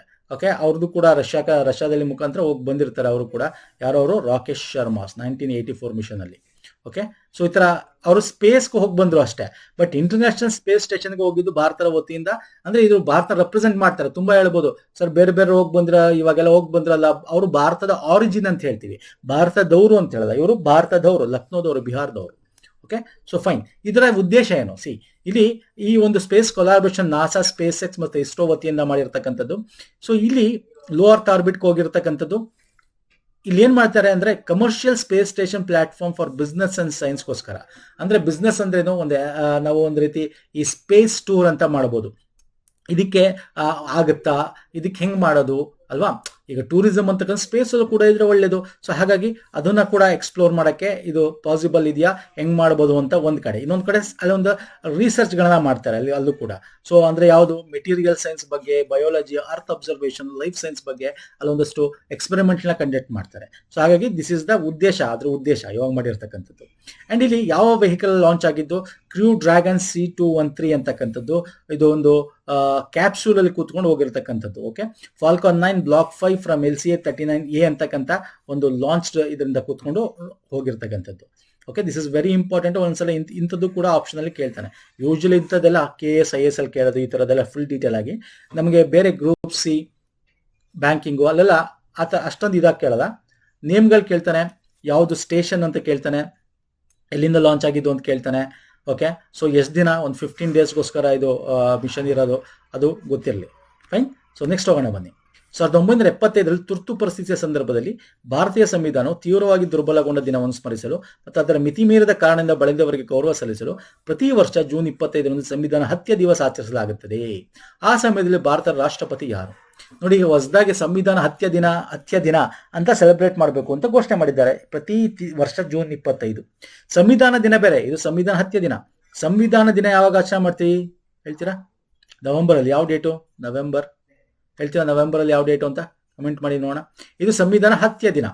ಹತ್ಯೆ ದಿನ ಅಂತಕ್ಕಂಥದ್ದು ಈ ಒಂದು ಎಮರ್ಜೆನ್ಸಿ, ತುರ್ತು ಪರಿಸ್ಥಿತಿ ಏನಿರ್ತಾರಲ್ಲ, ತುರ್ತು ಪರಿಸ್ಥಿತಿ, ಆ ಒಂದು ಇದನ್ನ ಖಂಡಿಸಲು ಅಥವಾ ಅಲ್ಲಿ ಹತ್ಯೆಗೀಡವ್ರನ್ನ ಸ್ಮರಿಸಲು, ಅವರಿಗೆ ಗೌರವ ಸಲ್ಲಿಸಲು ಇದನ್ನ ಮಾಡಿರ್ತಕ್ಕಂಥದ್ದು. ಆ ಟೈಮಲ್ಲಿ 1975 ಟೈಮಲ್ಲಿ ಯಾರಾಗಿದ್ರು ಅಂತಂದ್ರೆ ಫಕ್ರುದ್ದೀನ್ ಅಲಿ ಅಹಮದ್ ರಾಷ್ಟ್ರಪತಿ ಆಗಿದ್ರು, ಇಂದಿರಾ ಗಾಂಧಿ ಪ್ರಧಾನಮಂತ್ರಿ ಆಗಿದ್ರು. ಅವರು ಘೋಷಣೆ ಮಾಡಿದ್ರು, ನಿಮ್ಗೆ ಗೊತ್ತಿದೆ. ಓಕೆ, ಸೊ ಆ ಟೈಮಲ್ಲಿ ತುಂಬಾ ಫ್ರೀಡಮ್ ಆಫ್ ಸ್ಪೀಚ್ ಕಿತ್ಕೊಂಡು, ಫಂಡಮೆಂಟಲ್ ರೈಟ್ಸ್ ಇರಲಿಲ್ಲ, ಅಲ್ಲ ಕೋರ್ಟ್ ಹಿಯರಿಂಗ್ ಇರಲಿಲ್ಲ, ಇದನ್ನ ಕ್ವಶನ್ ಮಾಡೋಂಗಿರಲಿಲ್ಲ. ಪ್ರೆಸ್ ಕೌನ್ಸಿಲ್ ಆಫ್ ಇಂಡಿಯಾದಿಂದ ಸೆನ್ಸರ್ಶಿಪ್ ಇದು ಮಾಡಿದ್ದು, ಅಬಾಲಿಷ್ ಮಾಡಿದ್ದು. ಸೊ ಇವನ್ನೆಲ್ಲ ಕೂಡ ಇದರ ಅಡಿಯಲ್ಲಿ ತುಂಬಾ ಜನಕ್ಕೆ ಏಟಾಗಿದ್ದು, ಅರೆಸ್ಟ್ ಮಾಡಿದ್ದು, ಇವೆಲ್ಲ ಕೂಡ ಇದರಲ್ಲಿದೆ. ಇವನ್ ಪ್ರಧಾನಮಂತ್ರಿಗಳು ಆ ಟೈಮಲ್ಲಿ ಏನಾಯ್ತು ಅಂತ ಆ ಬುಕ್ಕು ಬಿಟ್ಟಿದ್ದಾರೆ. ಆ ಬುಕ್ ಏನು ತುಂಬಾ ಇಂಪಾರ್ಟೆಂಟ್ ಇಲ್ಲ ಅಂತ ತಗೊಳ್ಳಿಲ್ಲ. ಪ್ರಧಾನಮಂತ್ರಿ ಅಂದ್ರೆ ಈಗಿನ ಮೋದಿ ಅವರು ಆ ಟೈಮಲ್ಲಿ ಅವ್ರ ಜೈಲುವಾಸ, ಅವರ ಅನುಭವದ ಒಂದು ಬುಕ್ ಕೂಡ ಯಾರೋ ರಿಲೀಸ್ ಮಾಡಿದ್ದಾರೆ. ಸೊ ಅದು ಕೂಡ ಈ ಟೈಮಲ್ಲಿ. ಹಾಗಾಗಿ ಸಂವಿಧಾನ ದಿನ ಯಾವುದು, ಸಂವಿಧಾನ ಹತ್ಯೆ ದಿನ ಯಾವುದು ಗೊತ್ತಿರಲಿ. ನೆಕ್ಸ್ಟ್, ತ್ರಿಪುರಾ ಪೂರ್ಣ ಸಾಕ್ಷರತಾವನ್ನು ಸಾಧಿಸಿದೆ. ಇದು ಮೂರನೇ ರಾಜ್ಯ. ಒಂದ್ ಸೆಕೆಂಡ್, ಮೂರನೇ ರಾಜ್ಯ ತ್ರಿಪುರಾ. ಅದಕ್ಕಿಂತ ಮುಂಚೆ ಯಾವ್ದಾಗಿತ್ತು? ಗೋವಾ ಮತ್ತೆ ಮಿಜೋರಾಂ. ಓಕೆ, ಅದಕ್ಕಿಂತ ಮುಂಚೆ ಮಿಜೋರಾಂ, ಗೋವಾ. ಫಸ್ಟ್ ಮಿಜೋರಾಂ, ಸೆಕೆಂಡ್ ಗೋವಾ ಆಗಿತ್ತು, ಮೂರನೇ ರಾಜ್ಯ ಆಯಿತು. ಅಂದ್ರೆ ಶಿಕ್ಷಣದಲ್ಲಿ 95%, ಅದಕ್ಕಿಂತ ಹೆಚ್ಚು ಒಂದು ಲಿಟ್ರಸಿ, ಸಾಕ್ಷರತೆ ಪ್ರಮಾಣ ಇದ್ರೆ ಆ ರಾಜ್ಯನ ಪೂರ್ಣ ಸಾಕ್ಷರತೆ ರಾಜ್ಯ ಅಂತ ಘೋಷಣೆ ಮಾಡ್ತಾರೆ. ಇದು ಯಾವ ಕಾರ್ಯಕ್ರಮದಲ್ಲಿ ಇದನ್ನ ಇಂಪ್ಲಿಮೆಂಟ್ ಮಾಡ್ತಾರೆ ಅಂದ್ರೆ ಉಲ್ಲಾಸ್ ಅಂತಕ್ಕಂಥ ಕಾರ್ಯಕ್ರಮ. ಇವೆಲ್ಲ ನಾವು ವೀಕ್ಲಿ ಕರೆಂಟ್ ಅಫೇರ್ ಅಲ್ಲಿ ಕೂಡ ಇವತ್ತಿನ ಒಂದಷ್ಟು ಒಂದು 5-6 ಕ್ವಶನ್ ಅಥವಾ 7-8 ಕ್ವಶನ್ ನಾವು ವೀಕ್ಲಿ ಕರೆಂಟ್ ಅಫೇರ್ ಡೀಟೇಲ್ ಆಗಿ ಡಿಸ್ಕಸ್ ಮಾಡಿದ್ವಿ. ಬೇಕಾದ್ರೆ ಅಲ್ಲಿ ಹೋಗಿ ನೋಡಬಹುದು ತಾವು. ಓಕೆ, ಇಲ್ಲಿ ನಾನು ಅಷ್ಟು ಡೀಟೇಲ್ ಆಗಿ ಡಿಸ್ಕಸ್ ಮಾಡಲ್ಲ. ಇದು ತುಂಬಾ ಕ್ವಶನ್ಸ್ ಇದೆ, ಇದರಲ್ಲಿ ಬೇಗ ಮುಗಿಸ್ಬೇಕು, ಕಮ್ಮಿ ಟೈಮಲ್ಲಿ ಮುಗಿಸ್ಬೇಕು. ಹಾಗಾಗಿ ನಾನು ಯಾವ್ದು ಇಂಪಾರ್ಟೆಂಟು, ಯಾವ್ದು ಎಕ್ಸಾಮ್ ಬರುತ್ತೆ ಅಷ್ಟು ಪಾಯಿಂಟ್ ಮಾತ್ರ ಇಲ್ಲಿ ಒತ್ತು ಕೊಟ್ಟು ಹೇಳ್ತಾ ಹೋಗ್ತೀನಿ ಸ್ನೇಹಿತರೆ. ಉಲ್ಲಾಸ್ ನವಭಾರತ ಸಾಕ್ಷರತಾ ಕಾರ್ಯಕ್ರಮ ಅಂತಕ್ಕಂಥದ್ದು ಇದು ಒಂದು 2022ರಿಂದ 27 ತನಕ ಇರ್ತಕ್ಕಂಥ ಪ್ರೋಗ್ರಾಮು. ಇದು ಎಷ್ಟು ವಯಸ್ಸಿನ ಇವ್ರನ್ನ ಇದರಲ್ಲಿ ಕನ್ಸಿಡರ್ ಮಾಡ್ತಾರೆ ಅಂತಂದ್ರೆ ಎಷ್ಟು ಸರ್ ಹೇಳ್ತೀರಾ? ಎನಿಬಡಿ ಕಮೆಂಟ್ ಮಾಡ್ತೀರಾ? ಎಷ್ಟು ಬಡಿ? 16 to 18? S, comment it. ಹೇಳ್ತೀರಾ ಯಾರು ಎಷ್ಟು ಅಂತ? ನಮ್ಮ ವೀಕ್ಲಿ ಕರೆಂಟ್ ಅಫೇರ್ ಓದಿದ್ರೆ ಗೊತ್ತಿರುತ್ತೆ. ಹೋಮ್ವರ್ಕ್ ಅಂತ ಹೋದ್ರೆ ಕಮೆಂಟ್ ಮಾಡ್ತೀರಾ? Yes sir. ಸೊ ಇದು ಥರ್ಡ್ ಒಂದು. What is Ullas? ಉಲ್ಲಾಸ್ ಬಗ್ಗೆ ನಾನು ಆಲ್ರೆಡಿ ಹೇಳಿದೆ. ಇಟ್ ಈಸ್ ಎ ನವಭಾರತ ಸಾಕ್ಷರತಾ ಕಾರ್ಯಕ್ರಮ ಆರ್ ನ್ಯೂ ಇಂಡಿಯಾ ಲಿಟ್ರಸಿ ಪ್ರೋಗ್ರಾಮ್ನ ಅಡಿಯಲ್ಲಿ, ನ್ಯೂ ಎಜುಕೇಶನ್ ಪಾಲಿಸಿ NEP ಅಡಿಯಲ್ಲಿ ಬರ್ತಕ್ಕಂಥ ಒಂದು ಪ್ರೋಗ್ರಾಮ್. 2022-27 ಟಾರ್ಗೆಟ್ ಇಟ್ಕೊಂಡು ಮಾಡ್ತಿರ್ತಕ್ಕಂಥ ಪ್ರೋಗ್ರಾಮ್. ಇದರಲ್ಲಿ ನಿಮಗೆ ಏನೇನು ಟ್ರೈನಿಂಗ್ ಕೊಡ್ತಾರೆ, ಎಜುಕೇಷನ್ಗೆ ಸಂಬಂಧಪಟ್ಟಂತೆ ನಿಮ್ಮ ಲೈಫ್ ಸ್ಕಿಲ್ಸ್ ಬಗ್ಗೆ, ಹೆಂಗೆ ಜೀವನ ಮಾಡಬೇಕು, ಬರೀ ಎಜುಕೇಷನ್ ಒಂದೇ ಇರಲ್ಲ ಇಲ್ಲಿ, ನಿಮ್ಗೆ ಹೆಂಗೆ ಸಂಪಾದನೆ ಮಾಡಬೇಕು, ಎಲ್ಲ ರೀತಿಯಾದ ಒಂದು ಸ್ಕಿಲ್ಸ್ಗಳನ್ನ ನಿಮಗೆ ಇಲ್ಲಿ ಹೇಳ್ಕೊಡ್ತಕ್ಕಂಥದ್ದು. ಓಕೆ, ನೆಕ್ಸ್ಟ್ ಬರ್ತೇನೆ. ವಿಶ್ವಸಂಸ್ಥೆಯ ಸುಸ್ಥಿರ ಅಭಿವೃದ್ಧಿ ಪರಿಹಾರ ಜಾಲ ಬಿಡುಗಡೆ ಮಾಡಿದ 2025 ಸುಸ್ಥಿರ ಅಭಿವೃದ್ಧಿ ಗುರಿಗಳ ಸೂಚ್ಯಂಕದಲ್ಲಿ ಭಾರತ ಸ್ಥಾನ ಏನು? ಸಸ್ಟೈನಬಲ್ ಡೆವಲಪ್ಮೆಂಟ್ ರಿಪೋರ್ಟ್ ಅಂದ್ರೆ ಆ ಇಂಡೆಕ್ಸ್ ಅಲ್ಲಿ ಯಾರು ಬಿಡುಗಡೆ ಮಾಡಿದ್ದು? Sustainable development goals network solutions ಅಂತ ಕರಿತೀವಿ. ಇಲ್ಲಿ ವಿಶ್ವಸಂಸ್ಥೆ ಸುಸ್ಥಿರ ಅಭಿವೃದ್ಧಿ ಪರಿಹಾರ ಜಾಲ, ಇಂಗ್ಲಿಷಲ್ಲಿ United nation sustainable development solutions network ಅಂತ ಕರಿತೀವಿ. ಈ ಸಂಸ್ಥೆ ಬಿಡುಗಡೆ ಮಾಡುತ್ತೆ. Bharat rank 99. This is the first time 100 ಒಳಗೆ ರೀಚ್ ಆಗಿರೋದು ಭಾರತ ಸ್ನೇಹಿತರೆ. ನಾವು ಆ ಒಂದು ಸಸ್ಟೈನಬಲ್ ಡೆವಲಪ್ಮೆಂಟ್, ಸುಸ್ಥಿರ ಅಭಿವೃದ್ಧಿ ಗುರಿಗಳನ್ನು ತಲುಪುವಲ್ಲಿ 2030 ಏನು ಟಾರ್ಗೆಟ್ ಇದೆ, ನಾವು ಅದಕ್ಕೆ ಪ್ರೋಗ್ರೆಸ್ ಮಾಡ್ತಾ ಇದೀವಿ ಅಂತ. ಓಕೆ, ಲಾಸ್ಟ್ ಇಯರ್ ನಾವು ಎಷ್ಟು ರ್ಯಾಂಕ್ ಇದ್ವಿ ಹೇಳ್ತೀರಾ? 112 ಅನ್ಕೋತೀನಿ, if I am not wrong. 109 2023ರಲ್ಲಿ 112 ಇದ್ದಿದ್ದು. ಓಕೆ, ಇವಾಗ 199ಕ್ಕೆ ಬಂದಿದ್ದೀವಿ. ದಿಸ್ ಇಸ್ ದ 100 ಒಳಗೆ ನಾವು ರೀಚ್ ಆಗಿರ್ತಕ್ಕಂಥದ್ದು. ಇದು 10ನೇ ಒಂದು sustainable development report, United nation sustain development solution network release ಮಾಡ್ತಕ್ಕಂಥದ್ದು. ಓಕೆ, ಇದು 17 ಟೋಟಲ್ 18 ಇದೆ, ಬಟ್ ಲಾಸ್ಟ್ ಒಂದು ಇರಲ್ಲ. 17 ಸಸ್ಟೈನಬಲ್ ಡೆವಲಪ್ಮೆಂಟ್ ಗೋಲ್ಸ್ನ ಟಾರ್ಗೆಟ್ ಇಟ್ಕೊಂಡು ಮಾಡ್ತಕ್ಕಂಥದ್ದು. ಇನ್ನು ರ್ಯಾಂಕ್ಸ್ಗಳ ಬಗ್ಗೆ ನೋಡೋದಾದ್ರೆ 0 to 100 ಅಂತ ಪಾಯಿಂಟ್ಸ್ಗಳು ಕೊಡ್ತಾರೆ. ಅದರಲ್ಲಿ ನಾವು ಎಷ್ಟು ಪಾಯಿಂಟ್ ತಗೊಂಡಿದ್ದೀವಿ ಈ ಸಲ ಅಂತ ನೋಡೋದಾದ್ರೆ ಎಷ್ಟು ಪಾಯಿಂಟ್ ತಗೊಂಡಿದ್ದೀವಿ ಹೇಳ್ತೀರಾ? 67 ಪಾಯಿಂಟಾ? ಎಸ್. ಅದರಲ್ಲಿ ನಮ್ಮ ಅಕ್ಕಪಕ್ಕದ ರಾಷ್ಟ್ರಗಳು ನೋಡೋದಾದ್ರೆ 0 100 ಅಂದ್ರೆ ಕಂಪ್ಲೀಟ್ ನೀವು ಸಸ್ಟೈನಬಲ್ ಡೆವಲಪ್ಡ್ ಅಂತ ಅರ್ಥ. ಭೂತಾನ್ 74ನೇ ಪೊಸಿಷನ್ ಇದೆ, ನಮ್ಗಿಂತ ಚೆನ್ನಾಗಿದೆ. ನೇಪಾಳ 85ನೇ ಪೊಸಿಷನ್ ಇದೆ. ಶ್ರೀಲಂಕಾ 93 ಇದೆ. ಬಾಂಗ್ಲಾದೇಶ 114 ಇದೆ. ಪಾಕಿಸ್ತಾನ 140 ಸೊ ಚೈನಾ ಆಲ್ಸೋ 49ನೇ ರ್ಯಾಂಕಲ್ಲಿದೆ. US 44ನೇ ರ್ಯಾಂಕಲ್ಲಿದೆ. ಸೊ ಇದೆಲ್ಲ ಕೂಡ ಇಂಪಾರ್ಟೆಂಟ್ ಆಗುತ್ತೆ. ಅಕ್ಕಪಕ್ಕದ ರಾಷ್ಟ್ರಗಳ ಬಗ್ಗೆ ಯೂಶಲಿ ಕೇಳ್ತಾನೆ ಎಕ್ಸಾಮ್ಗಳಲ್ಲಿ. ಸೊ ಇದನ್ನು ಕೂಡ ನೋಡ್ಕೊಳ್ಳಿ. ಇವೆಲ್ಲ ನಾವು ಡೀಟೇಲ್ ಆಗಿ ನಿಮಗೆ ವೀಕ್ಲಿ ಕರೆಂಟ್ ಅಫೇರ್ಸ್ ಸಿಗುತ್ತೆ ಸ್ನೇಹಿತರೆ. ಇದಾಗಿರ್ಬೋದು, ಮತ್ತೆ ಇಲ್ಲಿ ನಾನು ಏನು ಹೇಳಿದೆ ಉಲ್ಲಾಸ್ ಪ್ರೋಗ್ರಾಮ್ ಬಗ್ಗೆ ಆಗಿರ್ಬೋದು, ವೀಕ್ಲಿ ಕರೆಂಟ್ ಅಫೇರ್ ರೆಫರ್ ಮಾಡಿ. ಪ್ಲೇಲಿಸ್ಟ್ ಲಿಂಕ್ ಬೇಕಾದ್ರೆ ಕೊಡ್ತೀನಿ ನಾನು ಡಿಸ್ಕ್ರಿಪ್ಷನ್ ಬಾಕ್ಸಲ್ಲಿ. ಸೊ ಅದ್ರ ಜೊತೆಗೆ ನೀವು 18 ಇದೆ, ಅದರ ಲಾಸ್ಟ್ ಬಿಟ್ಟು ಹಾಕಿ 18ನೇದು ಅದು ನಾವು ಕಂಪ್ಲೀಟ್ ಮಾಡೋದ್ರ ಬಗ್ಗೆ ಮಾತಾಡುತ್ತೆ ಅಷ್ಟೇ. 17 ಸಸ್ಟೈನಬಲ್ ಡೆವಲಪ್ಮೆಂಟ್ಸ್ಗಳು ಏನೇನು, ಯಾವುದ್ರ ಬಗ್ಗೆ ಹೇಳುತ್ತೆ, ಇದೆಲ್ಲ ನಿಮಗೆ ಗೊತ್ತಿರಬೇಕು. ಒಂದ್ಸಲ ಒಂದಿಸಿ ಬರೆಯಲಿ ಕೇಳ್ತಾನೆ. ಇದು 4-5 ವರ್ಷದಿಂದ ಕೇಳ್ತಿದ್ದ, ಈಗ ಸ್ವಲ್ಪ ನಿಲ್ಸಿದ್ದಾನೆ, ಪುನಃ ಸ್ಟಾರ್ಟ್ ಮಾಡ್ಕೋತಾನೆ. ನಾನು ನೋಡಿನಿ KPSC ಪ್ಯಾಟರ್ನ್ಗಳು, ಏನೋ ಒಂದಷ್ಟು ವರ್ಷ ಬೇರೆ ಥರ ಪ್ಯಾಟರ್ನ್ ಇರುತ್ತೆ, ಅದಾದ್ಮೇಲೆ ಅದಕ್ಕಿಂತ ಮುಂಚೆ ಏನಿತ್ತು ಅದೇ ಪ್ಯಾಟರ್ನ್ ಬರ್ತಾನೆ. ಸೊ ಈ ಥರ ಉಂಟು. ಓಕೆ, ನೆಕ್ಸ್ಟ್ ವಿಕಸಿತ್ ಭಾರತ್ 2047 ದೃಷ್ಟಿಕೋನದ ಒಂದು ವತಿಯಿಂದ ವೃತ್ತಿಪರ ತರಬೇತಿ ಮೂಲಕ ಯುವ ಹದಿಹರೆಯದ ಹುಡುಗಿಯರನ್ನು ಸಬಲೀಕರಣಗೊಳ ಗುರಿಯನ್ನು ಹೊಂದಿರುವ ಇತ್ತೀಚೆಗೆ ಪ್ರಾರಂಭಿಸಲಾದ ನವ್ಯ ಉಪಕ್ರಮದ ಪೂರ್ಣ ಹೆಸರೇನು ನೋಡಿ. ಇದು 16 to 18 ಅಲ್ವಾ? ಇದೆಷ್ಟು ಸರ್? 16 to 18. ಅದೆಷ್ಟು? ಎಬೋ 16 18 ಅದು ಉಲ್ಲಾಸ್. ಇದು 16 to 18 ಹುಡುಗಿಯರಿಗೆ, ಹದಿಹರೆಯದ ಹುಡುಗಿಯರಿಗೆ ಕೊಡ್ತಕ್ಕಂಥ ಒಂದು ಸ್ಕಿಲ್ ಡೆವಲಪ್ಮೆಂಟ್. ಅದು ವೊಕೇಶನಲ್ ಟ್ರೈನಿಂಗ್ ಆಗಿರುತ್ತೆ, ಹಾಗೂ ಅಲ್ಲಿ ನಿಮಗೆ ನಾನ್ ಕನ್ವೆನ್ಷನಲ್ ಜಾಬ್ಸ್ಗೆ ಟ್ರೈನಿಂಗ್ನ ಕೊಡ್ತಕ್ಕಂಥದ್ದು. ಓಕೆ, ಅವರನ್ನ ಮುಂದಕ್ಕೆ ತರಕೋಸ್ಕರ ಅದನ್ನ ನವ್ಯ ಉಪಕ್ರಮ ಅಂತ ಕರಿತೀವಿ. ಇದು ಫುಲ್ ಫಾರ್ಮ್ ಏನು ಅಂದ್ರೆ ಇಂಗ್ಲೀಷಲ್ಲಿ ನೋಡೋದ್ರೆ nurturing aspirations through vocational training for young adolescent girls ಅಂತ. Option 3 is the right answer. Okay, so ಇದನ್ನ ವಿಕಸಿತ್ ಭಾರತ 2046 ವಿಷನ್ನ ಭಾಗವಾಗಿ ಇದನ್ನು ಲಾಂಚ್ ಮಾಡ್ತಾರೆ. ಅಂದ್ರೆ ಇದರಲ್ಲಿ ಏನಾಗುತ್ತೆ ಅಂತಂದ್ರೆ ವುಮನ್ ಅಂಡ್ ಚಿಲ್ಡ್ರನ್ ಡೆವಲಪ್ಮೆಂಟ್ ಏನು ಮಿನಿಸ್ಟ್ರಿ ಇದೆ, ಸ್ಕಿಲ್ ಡೆವಲಪ್ಮೆಂಟ್ ಮಿನಿಸ್ಟ್ರಿ ಒಂದು ಡಿಪಾರ್ಟ್ಮೆಂಟ್ ಏನಿದೆ, ಅದರಲ್ಲಿ ಅವರುಗಳು ಸೇರಿಕೊಂಡು ಇಲ್ಲಿ ಅವ್ರಿಗೆ ಏನೇನು ಬೇಕು ಟ್ರೈನಿಂಗ್ಸ್ಗಳು, ಎಸ್ಪೆಷಲಿ ನಾನ್ ಟ್ರೆಡಿಷನಲ್ ಜಾಬ್ಸ್ ಅಂತ ಏನು ಕರಿತೀವಿ ಅಂಥದಕ್ಕೆ ವೊಕೇಶನಲ್ ಟ್ರೈನಿಂಗ್ಗಳಾಗಿರ್ಬೋದು. ಓಕೆ, ಇವನ್ನೆಲ್ಲ ಗರ್ಲ್ಸ್ಗೆ ಅವರು ಮುಂದೆ ಬರೋಕ್ಕೆ, ಎಂಟ್ರಪ್ರಿನರ್ ಆಗೋಕ್ಕೆ, ಮತ್ತೆ ಸ್ಕಿಲ್ ಡೆವಲಪ್ ಮಾಡೋಕ್ಕೆ, ಅವ್ರ ಕಾಲ ಮೇಲೆ ನಿಂತ್ಕೊಳ್ಳೋಕ್ಕೆ ಕೊಡ್ತಕ್ಕಂಥ ಟ್ರೈನಿಂಗ್ ನವ್ಯ. ಫೈನ್. ಸೊ ನೆಕ್ಸ್ಟ್ ಬರ್ತೀನಿ. ಇರಾನ್ ಕೋಟೆಯ ಪರಮಾಣು ತಾಣಗಳನ್ನು ಗುರಿಯಾಗಿಸಿಕೊಂಡು ಜೂನ್ 25, 2020 ಯುನೈಟೆಡ್ ಸ್ಟೇಟ್ಸ್ ಪ್ರಾರಂಭಿಸಿದ ವೈಮಾನಿಕ ದಾಳಿಯ ಹೆಸರೇನು ಅಲ್ವಾ? ನ್ಯೂಕ್ಲಿಯರ್ ಸೈಟ್ಸ್ಗಳ ಮೇಲೆ ಬಾಂಬ್ ಹಾಕಿದ್ರು, ಬಂಕರ್ ಬಾಂಬ್ಗಳು ಹಾಕಿದ್ರು USA. ಅದನ್ನ US ಏನಂತ ಕರೀತು? ಆಪರೇಷನ್ ಮಿಡ್ ನೈಟ್ ಹ್ಯಾಮರ್ ಅಂತ ಕರೀತು. ನೋಡಿ, ಇತ್ತೀಚೆಗೆ ಈ ಆಪರೇಷನ್ಸ್ ಬಗ್ಗೆ, ನಮ್ಮ ಆಪರೇಷನ್ ಸಿಂಧೂರ್ ಆಗಿರ್ಬೋದು, ಓಕೆ, ಪಾಕಿಸ್ತಾನ ನಮ್ಮೇಲೆ ಮಾಡಿದ್ರಲ್ಲ, ಅದನ್ನ ಏನಂತ ಕರಿತೀವಿ? ಕಮೆಂಟ್ ಮಾಡಿ. ಪ್ರತಿ ಸಲ ನಾನು ಕೇಳ್ತಾ ಇರ್ತೇನೆ, ಕರೆಕ್ಟಾಗಿ ಮಾಡ್ತಿರ್ತಾರೆ, ಇದರಲ್ಲೂ ಕಮೆಂಟ್ ಮಾಡಿ. ಹಾಗೆ ಇಲ್ಲಿ ಪ್ರಮುಖವಾಗಿ ನೋಡಿದ್ರೆ 3 ಯಾವುದೇ ತಾಣ ಅಂತ ನೋಡೋದಾದ್ರೆ ಫಾರ್ಡೋ, ನಟ್ಸಾನ್, ಇಲ್ಲಿ ನೋಡಿ ಫಾರ್ಡೋ ಮತ್ತೆ ನಟ್ಸಾನ್ಸ್ ಮತ್ತೆ ಇಫ್ಹಾನ್ ಅಂತಕ್ಕಂಥ 3 ತಾಣಗಳು. ಇದು ಮೊದಲನೇದು ನೋಡೋದಾದ್ರೆ ಅಂಡರ್ ಗ್ರೌಂಡ್ ಸ್ಟೇಷನ್ ಇರ್ತಕ್ಕಂಥದ್ದು ಫಾರ್ಡೋ.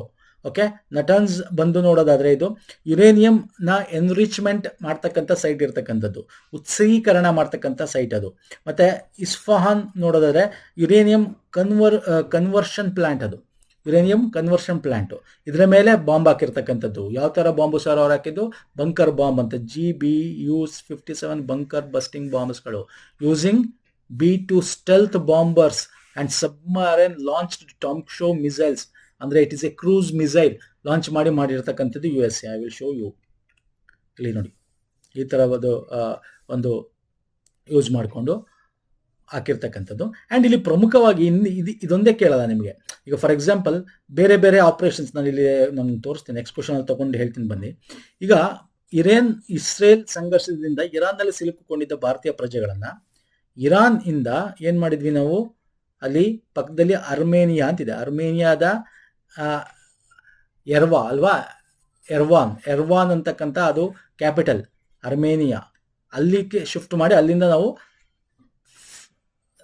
ಲಿಫ್ಟ್ ಮಾಡ್ತೀವಿ, ಏರ್ ಲಿಫ್ಟ್ ಮಾಡ್ತೀವಿ. ಆ ಒಂದು ಆಪರೇಷನ್ ಹೆಸರು ಆಪರೇಷನ್ ಸಿಂಧು ಅಂತ ಅಲ್ವಾ. ಅದೇ ರೀತಿ ಬೇರೆ ಬೇರೆ ಆಪರೇಷನ್ಸ್ಗಳು ಕೂಡ ಅದು ಇವಾಗ ಯಾವುದು ಯುದ್ಧ, ನಾವು ಆಪರೇಷನ್ ಸಿಂಧೂರ್ ಆಗಿರ್ಬೋದು ಅಲ್ವಾ, ನಾವು ಮಾಡಿದ್ದು ಇಂಡಿಯಾ ಪಾಕಿಸ್ತಾನದ ಮೇಲೆ. ಆಪರೇಷನ್ ಸ್ಪೈಡರ್ ವೆಬ್ ಯುಕ್ರೇನ್ ರಷ್ಯಾದ ಒಂದು ಪೊಸಿಷನ್ ಇದ್ರ ಮೇಲೆ ಇದು ಮಾಡ್ತು ಅಲ್ವಾ ಇತ್ತೀಚೆಗೆ ಜೂನಲ್ಲಿ, ಲಾಸ್ಟ್ ಮಂತ್ ಅಲ್ಲಿ. ಸೊ ಅದಾಗಿರ್ಬೋದು. ಮತ್ತೆ Operation Rising Lion Israel Iran ಮೇಲೆ ಮಾಡಿರ್ತಕ್ಕಂಥದ್ದು. ಆಪರೇಷನ್ ಟ್ರೂ ಪ್ರಾಮಿಸ್ 3 ಇರಾನ್ ವಾಪಸ್ ಇಸ್ರೇಲ್ ಮಾಡಿರ್ತಕ್ಕಂಥದ್ದು ಆಪರೇಷನ್ ಹೆಸರು. ಸೊ ಇವೆಲ್ಲ ಎಕ್ಸಾಮ್ ಅಲ್ಲಿ ಹೊಂದಿಸಿ ಬರೆಯೋದ್ರಲ್ಲಿ ಕೇಳ್ತಾನೆ. ಸೊ ಹಾಗಾಗಿ ಇದು ಗೊತ್ತಿರಲಿ, very important. Fine, next question ಬರ್ತೀನಿ. ಸೈಬರ್ ಸುರಕ್ಷತೆಯನ್ನು ಹೆಚ್ಚಿಸುವುದು, ಆನ್ಲೈನ್ ವಂಚನೆಯಿಂದ ಬಳಕೆದಾರರನ್ನು ರಕ್ಷಿಸುವುದು, ಜವಾಬ್ದಾರಿಯುತ ಆರ್ಟಿಫಿಷಿಯಲ್ ಇಂಟೆಲಿಜೆನ್ಸ್ ಅಭಿವೃದ್ಧಿಯನ್ನು ಉತ್ತೇಜಿಸುವ ಗುರಿಯನ್ನು ಹೊಂದಿರುವ ಗೂಗಲ್ ಏಷ್ಯಾ ಪೆಸಿಫಿಕ್ ಪ್ರದೇಶದ ತನ್ನ ಮೊದಲ ಸುರಕ್ಷತಾ ಎಂಜಿನಿಯರಿಂಗ್ ಕೇಂದ್ರವನ್ನು ಭಾರತದ ಯಾವ ನಗರದಲ್ಲಿ ಉದ್ಘಾಟಿಸಿದೆ? ಆರ್ಟಿಫಿಷಿಯಲ್ ಇಂಟೆಲಿಜೆನ್ಸ್ ಸಂಬಂಧಪಟ್ಟಂತೆ ಸೈಬರ್ ಸೆಕ್ಯೂರಿಟಿ ಆಗಿರ್ಬೋದು, ಅದಕ್ಕೆ ಸಂಬಂಧಪಟ್ಟಂತೆ ಒಂದು ರಿಸರ್ಚ್ ಮಾಡಕ್ಕಂಥದ್ದು ಸೆಂಟರ್ನ ಏಷ್ಯಾ ಪೆಸಿಫಿಕ್ ರೀಜನ್ ಅಲ್ಲಿ ಏಷ್ಯಾದಲ್ಲಿ ಲಾಂಚ್ ಮಾಡಿದೆ. ಆ ಒಂದು ಆಫೀಸ್ ಎಲ್ಲಿದೆ? ಅದಿರೋದು ಹೈದರಾಬಾದಲ್ಲಿ. ಓಕೆ, 4 ಆಫೀಸ್ ಇದೆ. ಅದು ಈಗ ಹೊಸದಾಗಿ ಹೈದರಾಬಾದ್ ಇದೆ. ಇನ್ನು 3 ಎಲ್ಲಿದೆ? ಸ್ಪೇನ್ ಮಲಗಾದಲ್ಲಿದೆ, ಡಬ್ಲಿನ್ ಐರ್ಲ್ಯಾಂಡ್ ಅಲ್ಲಿದೆ, ಮುನಿಚ್ ಜರ್ಮನಿಲಿದೆ. ಓಕೆ, ಸೊ ಗೊತ್ತಿರಲಿ, ಸಿಂಪಲ್ ಕ್ವಶನ್ಸ್ ಕೇಳ್ತಾನೆ. ನೆಕ್ಸ್ಟ್, ವರ್ಲ್ಡ್ ಎಕನಾಮಿಕ್ ಫೋರಂ, ವಿಶ್ವ ಆರ್ಥಿಕ ವೇದಿಕೆ ಇಂಧನ ಪರಿವರ್ತನೆ ಸೂಚ್ಯಂಕನ ಬಿಡುಗಡೆ ಮಾಡಿದೆ. ಅದು ಗೊತ್ತಿರಬೇಕು. ಎನರ್ಜಿ ಟ್ರಾನ್ಸಿಷನ್ ಇಂಡೆಕ್ಸ್ 2025 ಯಾರು ಬಿಡುಗಡೆ ಮಾಡಿದ್ರು? World economic forum. ಇದು ಗೊತ್ತಿರಲಿ. ಇದ್ರ ಪ್ರಕಾರ ಭಾರತ ಇಂದಿನ ವರ್ಷಕ್ಕೆ ಹೋಲಿಸಿದರೆ ಶ್ರೇಯಾಂಕ ಕುಸಿದ ಹೊರತಾಗಿಯೂ ಯಾವ ಪ್ರಮುಖ ಪ್ರಗತಿ ಅಂಶವನ್ನು ಎತ್ತಿ ತೋರಿಸುತ್ತದೆ? ಅಂದ್ರೆ ಭಾರತದ ರ್ಯಾಂಕ್ ಏನು, ಮತ್ತೆ ಅದರಲ್ಲಿ ನಾವು ಯಾವ್ದು ಒಂದು ಪ್ರಗತಿ ಏನು ಅನ್ನೋದ್ರ ಬಗ್ಗೆ ಕೇಳಿರ್ತಕ್ಕಂಥ ಕ್ವಶನ್. ಸೊ ರೈಟ್ ಆನ್ಸರ್ ಇಲ್ಲಿ ಭಾರತದ ರ್ಯಾಂಕು ಈ ಒಂದು ಎನರ್ಜಿ ಟ್ರಾನ್ಸಿಷನ್ ಅಲ್ಲಿ ಇಷ್ಟ ಸ್ನೇಹಿತರೆ. ಕನ್ವೆನ್ಷನಲ್ ಏನಿದೆ, ನಾನ್ ಕನ್ವೆನ್ಷನಲ್ಗೆ ಬರ್ಬೇಕಂದ್ರೆ ಫಾಸಿಲ್ಸ್ ಫ್ಯೂಯಲ್ಸ್ ಬಿಟ್ಟು ನಾವು ಸೋಲಾರ್ ಆಗಿರ್ಬೋದು, ಅಥವಾ ಬೇರೆ ರೀತಿ ವಿಂಡ್ ಆಗಿರ್ಬೋದು, ಅಥವಾ ಎನಿ ಅದರ್ ಒಂದು ಏನು ಹೈಡ್ರೋಜನ್ ಆಗಿರ್ಬೋದು, ಈ ತರ ಟೆಕ್ನಾಲಜಿನ ಅಳವಡಿಸ್ಕೊಂಡು ಈ ತರ ಒಂದು ಇದಕ್ಕೆ ನಾವು ಬರಕ್ಕೆ ನಮ್ಮ ಒಂದು ಟೆಕ್ನಾಲಜಿ ಹೆಂಗಿದೆ, ನಾವು ಹೆಂಗ್ ರೆಡಿನೆಸ್ ಇದೀವಿ ಅನ್ನೋದ್ರ ಮೇಲೆ ರ್ಯಾಂಕ್ ಕೊಡ್ತಾ ಹೋಗ್ತಾರೆ. ಅದೇ ಎನರ್ಜಿ ಟ್ರಾನ್ಸಿಷನ್ ಹೆಂಗೆ ನಾವು ಬದಲಾವಣೆ ಆಗಕ್ಕೆ ನಮ್ಮ ಹತ್ರ ಹೆಂಗಿದೆ ಒಂದು ಇನ್ಫ್ರಾಸ್ಟ್ರಕ್ಚರ್ ಅನ್ನೋದ್ರ ಬಗ್ಗೆ. ಸೊ ಅದರಲ್ಲಿ ನಾವು 71ನೇ ರ್ಯಾಂಕ್ ತಗೊಂಡಿದ್ವಿ. ಮತ್ತೆ ನಾವು ಇಂಧನ ದಕ್ಷತೆ ಮತ್ತು ಹೂಡಿಕೆಯಲ್ಲಿ ಸಾಮರ್ಥ್ಯದಲ್ಲಿ ಸುಧಾರಣೆಗೆ ಹೆಸರುವಾಸಿಯಾಗಿದ್ದೀವಿ ಅಲ್ವಾ. ನಾವು ಒಂದಷ್ಟು 2070 ಅಷ್ಟರಲ್ಲಿ ನಾವು ನೆಟ್ ಝೀರೋ ಮಾಡಬೇಕು ಅಂದ್ಕೊಂಡಿದ್ವಿ ಕಾರ್ಬನ್ನು. ಸೊ ಇವೆಲ್ಲ ನಿಮ್ಗೆ ಗೊತ್ತಿರಬೇಕು. ಮತ್ತೆ ನಮ್ಮ ಟಾರ್ಗೆಟ್ಸ್ಗಳೇನು, ಸೊ ಇವೆಲ್ಲ ನಾವು weekly current affair detail discuss ಮಾಡಿದ್ದೀನಿ ಒಂದ್ಸಲ. ಅದಕ್ಕೆ ನಾನು ಹೇಳೋದು ವೀಕ್ಲಿ ಕರೆಂಟ್ ಅಫೇರ್ ಕೂಡ ನೋಡಿ ಸ್ನೇಹಿತರೆ ಅಂತ. ಓಕೆ, ಸೊ ಇಲ್ಲಿ ಭಾರತ 71ನೇ ರ್ಯಾಂಕ್ ಇದೆ as per this out of 118 ಕಂಟ್ರೀಸ್ಗಳನ್ನ ತಗೊಂಡ್ರೆ. ಇದರಲ್ಲಿ first 3 Sweden, Finland, Denmark top the index ಇದೆ. ಓಕೆ, ಸೊ ಇಂಡಿಯಾ, ಚೈನಾ ಏನಿದೆ ನೋಡಿ. ಇನ್ನೊಂದು ಎಕ್ಸಾಮ್ ಇತ್ತೀಚೆಗೆ ಕೂಡ ಕೇಳಿದ್ದ, ಕಾರ್ಬನ್ ಎಮಿಷನ್ ಅಲ್ಲಿ ಅತ್ಯಂತ ಹೆಚ್ಚು ಯಾವ್ದು ಜಾಸ್ತಿ ಅಂತ. ಚೈನಾ ಅಲ್ವಾ, ಇದನ್ನೆಲ್ಲ ನಾವು ಡಿಸ್ಕಸ್ ಮಾಡಿದ್ವಿ ವೀಕ್ಲಿ ಕರೆಂಟ್. ಚೀನಾ, ಆಮೇಲೆ ಯಾವುದು USA, ಆಮೇಲೆ ಯು ಕೆ ಅಂದ್ರೆ ಯುರೋಪಿಯನ್ ಯೂನಿಯನ್, ಆಮೇಲೆ ಇಂಡಿಯಾ ಬರುತ್ತೆ 4ನೇ. ಇದು ಕೂಡ ಇತ್ತೀಚೆಗೆ ಎಕ್ಸಾಮ್ ಅಲ್ಲಿ KPSC ಗ್ರೂಪ್ಸ್ ಅಲ್ಲಿ ಕೇಳಿದ್ದ. ಸೊ ಆ ತರ 50% ಆಫ್ ದ ಈ ಗ್ಲೋಬಲ್ ಎಮಿಷನ್ಸ್ ನಾವು ಕನ್ಸಿಡರ್ ಮಾಡಿದ್ರೆ ಬರ್ತಾ ಇರೋದೇ ಇಂಡಿಯಾ, ಚೈನಾ, US, EU ಮತ್ತೆ ಜಪಾನ್. ಇದಿಷ್ಟು 50% ಆಫ್ ಗ್ಲೋಬಲ್ GDP ಇರ್ತಕ್ಕಂಥವ್ರೆ ಈ ಒಂದು ಏನೋ ಎನರ್ಜಿ ಟ್ರಾನ್ಸಿಷನ್ ಬಗ್ಗೆ ಕಾನ್ಸಂಟ್ರೇಟ್ ಮಾಡಬೇಕು ಅನ್ನೋದು ಕೂಡ ಹೇಳ್ತಾ ಹೋಗುತ್ತೆ. ಸೊ ನಮ್ಮ ರ್ಯಾಂಕ್ ಬಂದು 71. ಅಂಡ್ ಇಲ್ಲಿ ನೋಡೋದಾದ್ರೆ ಇಲ್ಲಿ ನೋಡಿ, ನಮ್ದು ಏನಿದೆ 63ನೇ ರ್ಯಾಂಕ್ ಇತ್ತು ಲಾಸ್ಟು. ಅಂದ್ರೆ ಇನ್ನೂ ಕಮ್ಮಿಗೆ ಹೋಗ್ಬಿಟ್ಟಿದೀವಿ ನಾವು. ಇನ್ನೂ ಸುಧಾರಣೆ ಆಗ್ಬೇಕು ನಾವು. ಬಟ್ ಲಾಸ್ಟ್ ಇಯರ್ಗಿಂತ ಇನ್ನೂ ಕೆಳಗೋಗಿದ್ದೀವಿ. ಇನ್ನು ನಾವು ಮುಂದೆ ಬರಬೇಕು. ಅದು ಈ ಒಂದು ರಿಪೋರ್ಟ್ ಹೇಳುತ್ತೆ ಭಾರತದ ಬಗ್ಗೆ. ಸೊ ನೆಕ್ಸ್ಟ್, ಇತ್ತೀಚೆಗೆ ಹೈದರಾಬಾದ್ನಲ್ಲಿ ಕ್ವಾಂಟಮ್ 5G FWA ಎಂಬ ದೇಶದ ಮೊದಲ ಸಿಮ್ ರಹಿತ, ಓಕೆ, ಈ ಸಿಮ್ಲೆಸ್ ಸ್ಥಿರ ಫೈಬರ್ ಆಕ್ಸೆಸ್ ಅಂದ್ರೆ ಫಿಕ್ಸ್ಡ್ ವೈರ್ಲೆಸ್ ಆಕ್ಸೆಸ್, ಅದನ್ನ ನಾವು ನಾನ್ ಫಿಸಿಕಲ್ ಫೈಬರ್ ನೆಟ್ವರ್ಕ್ ಅಂತ ಕರಿತೀವಿ. ಅಂದ್ರೆ ಫೈಬರ್ ಹಾಕಲ್ಲ, ಥ್ರೂ ಸ್ಯಾಟಲೈಟ್ ಮುಖಾಂತರ ಬರ್ತಕ್ಕಂಥ 5G ಕ್ವಾಂಟಮ್ ಅಂತಕ್ಕಂಥ ಒಂದು ಇದನ್ನ ಸಿಮ್ಲೆಸ್, ಇದು ಸಿಮ್ಮೇ ಇರಲ್ಲ ಅಂತ ನಿಮಗೆ ಒಂದು ಇಂಟರ್ನೆಟ್ ನ ಲಾಂಚ್ ಮಾಡಿದ್ದಾರೆ. ಪ್ರಮುಖವಾಗಿ ಬೆಂಗಳೂರು, ಪೂನಾ, ವಿಶಾಖಪಟ್ಟಣಂ ಈ ತರ ಒಂದು 6-7 ಸಿಟಿಗಳಲ್ಲಿ ಲಾಂಚ್ ಮಾಡಿದ್ದಾರೆ ಆಸ್ ಎ ಪೈಲಟ್ ಪ್ರಾಜೆಕ್ಟ್. ಆಮೇಲೆ ಅಲ್ಲಿ ನೋಡಿಕೊಂಡು ಬೇರೆ ಎಲ್ಲ ಕಡೆ ಲಾಂಚ್ ಮಾಡ್ತಾರೆ. ಯಾರು? BSNL ನವರು. ಇದು ತುಂಬಾ ಫಾಸ್ಟ್ ಆಗಿರುತ್ತೆ. 980 MBPS download, 140 MBPS upload. So ಈ ತರ ಎಲ್ಲ ತುಂಬಾ ಇದೆ. ಒಂದು 999 ಪ್ಯಾಕೇಜ್ ಇದೆ, 1300, 400, 500 ಪ್ಯಾಕೇಜ್ ಇದೆ.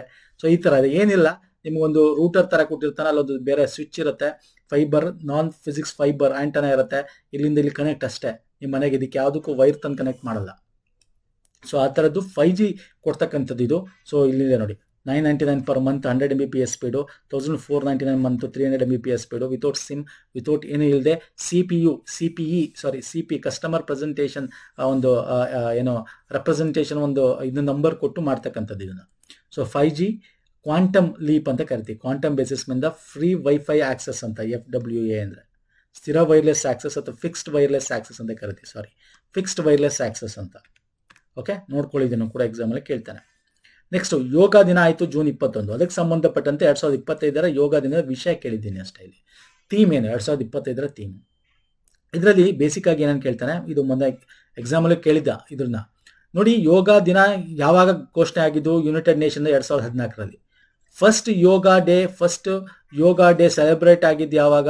ಯೋಗ ಡೇ ನಾವು ಸೆಲೆಬ್ರೇಟ್ ಮಾಡಿದ್ದು ಯಾವಾಗ? 2015 ಪ್ರಪಂಚಾದ್ಯಂತ. ಯುನೈಟೆಡ್ ವಿಶ್ವಸಂಸ್ಥೆಯ ಯೋಗ ದಿನ ಆಚರಣೆ ಘೋಷಣೆ ಆಗಿದೆ 2014 ಘೋಷಣೆ ಮಾಡ್ತಾರೆ ಇಸ್ವಿಲಿ. 2015 ಫಸ್ಟ್ ಯೋಗ ಡೇ ಸೆಲೆಬ್ರೇಟ್ ಮಾಡ್ತೀವಿ. ಈ ವರ್ಷ ಥೀಮು ಒಂದು ಭೂಮಿ ಒಂದು ಆರೋಗ್ಯಕ್ಕಾಗಿ ಯೋಗ, ಅಂದ್ರೆ yoga for one health and one earth and one health ಅಂತ ಹೇಳಿ. ಓಕೆ, ಇನ್ನು ಇದ್ರ ಬಗ್ಗೆ ನೋಡಿದ್ರೆ ಈ ವರ್ಷ ಎಲ್ಲಿ ಪ್ರಧಾನಮಂತ್ರಿಗಳು ಹೋಗಿದ್ರು? ವೈಜಾಗ್ ಅಲ್ಲಿ ಅವರು ಮಾಡಿರ್ತಕ್ಕಂಥದ್ದು. ಇಂಥದ್ದು ಎಕ್ಸಾಮ್ ಅಲ್ಲಿ ಕೇಳ್ತಾನೆ, ನೋಡ್ಕೊಳ್ಳಿ ಸ್ನೇಹಿತರೆ. ಫೈನ್, ನಾನು ಇನ್ನೆಲ್ಲ ಡೀಟೇಲ್ ಕೊಟ್ಟಿದ್ದೀನಿ. 2014 ಫಸ್ಟ್ ಯೋಗ ಡೇ 21 ಜೂನ್. ಯಾಕೆ 21 ಜೂನ್ ಮಾಡಿದ್ರು? ಅವತ್ತು 21 ಜೂನ್ ನಮಗೆ ಸಮ್ಮರ್ ಸಾಲಿಸ್ಟಿಸ್ ದಿನ, ಅಂದ್ರೆ ಲಾಂಗೆಸ್ಟ್ ಡೇ ಬರುತ್ತೆ, ನಮಗೆ ದಿನ ದೊಡ್ಡದಾಗಿರುತ್ತೆ. ಓಕೆ, ಹಾಗಾಗಿ ಭೂ ಅವನತಿಯನ್ನು ಎದುರಿಸಲು, ಭೂ ಪುನಃಸ್ಥಾಪನೆ ಉತ್ತೇಜಿಸಲು, ಅಂತಾರಾಷ್ಟ್ರೀಯ ಪ್ರಯತ್ನಗಳ ಬಗ್ಗೆ ಜಾಗೃತಿ ಮೂಡಿಸಲು ಪ್ರತಿ ವರ್ಷ ವಿಶ್ವ ಮರುಭೂಮೀಕರಣ ಮತ್ತು ಬರಗಾಲದ ವಿರುದ್ಧದ ದಿನವನ್ನು ಆಚರಿಸಲಾಗುತ್ತದೆ. ಅಂದ್ರೆ ಕಂಬ್ಯಾಟ್ ಡೆಸರ್ಟಿಫಿಕೇಶನ್ ವರ್ಲ್ಡ್ ಡೇ ನ ಸೆಲೆಬ್ರೇಟ್ ಮಾಡ್ತೀವಿ. ಅಂದ್ರೆ ಮರುಭೂಮೀಕರಣದ ವಿರುದ್ಧ ಹೋರಾಡಬೇಕು ಅನ್ನೋ ದಿನ. ಅದು ಈ ವರ್ಷದ ವಿಷಯ ಏನೋ ಕೇಳಿದ್ದೀನಿ ನಿಮಗೆ. ಈ ವರ್ಷದ ವಿಷಯ ಬಂದೇನು ಸರ್ ಹೇಳ್ತೀರಾ? ಅವರ್ ಲ್ಯಾಂಡ್, ನಮ್ಮ ಭೂಮಿ ನಮ್ಮ ಭವಿಷ್ಯನ ಯಾವುದು? ಅಲ್ಲ, ಭೂಮಿಯನ್ನು ಪುನಃಸ್ಥಾಪಿಸಿ ಅವಕಾಶವನ್ನು ಅನ್ಲಾಕ್ ಮಾಡಿ. So option 4, restore the land and unlock the opportunities. 17 June. ನೋಡಿ, ಎನ್ವೈರನ್ಮೆಂಟ್ ರಿಲೇಟೆಡ್ ಏನೇ ಇದ್ರು ಓದ್ಕೊಳ್ಳಿ, ಕೇಳ್ತಾನೆ ಎಕ್ಸಾಮ್ ಅಲ್ಲಿ. ಇದೊಂದೇ ಅಲ್ಲ, ಇವನ್ ಜೂನ್ ಅಲ್ಲಿ ನಾವು ಸೆಲೆಬ್ರೇಟ್ ಮಾಡ್ತೀವಿ ಏನು? ಪರಿಸರ ದಿನ ಕೂಡ ಸೆಲೆಬ್ರೇಟ್ ಮಾಡ್ತೀವಿ. ಎಷ್ಟನೇ ತಾರೀಕು? ಅದರ ಥೀಮ್ ಏನು ಕೇಳಬಹುದು. ಇಲ್ಲೇ ತಗೊಂಡಿದ್ದು ನೆಕ್ಸ್ಟ್ ಕ್ವಶನ್ ನೋಡಿ. ಜೂನ್ 5ರಂದು ನಾವು ವಿಶ್ವ ಪರಿಸರ ದಿನ, ವರ್ಲ್ಡ್ ಎನ್ವೈರನ್ಮೆಂಟಲ್ ಡೇ ಸೆಲೆಬ್ರೇಟ್ ಮಾಡ್ತೀವಿ.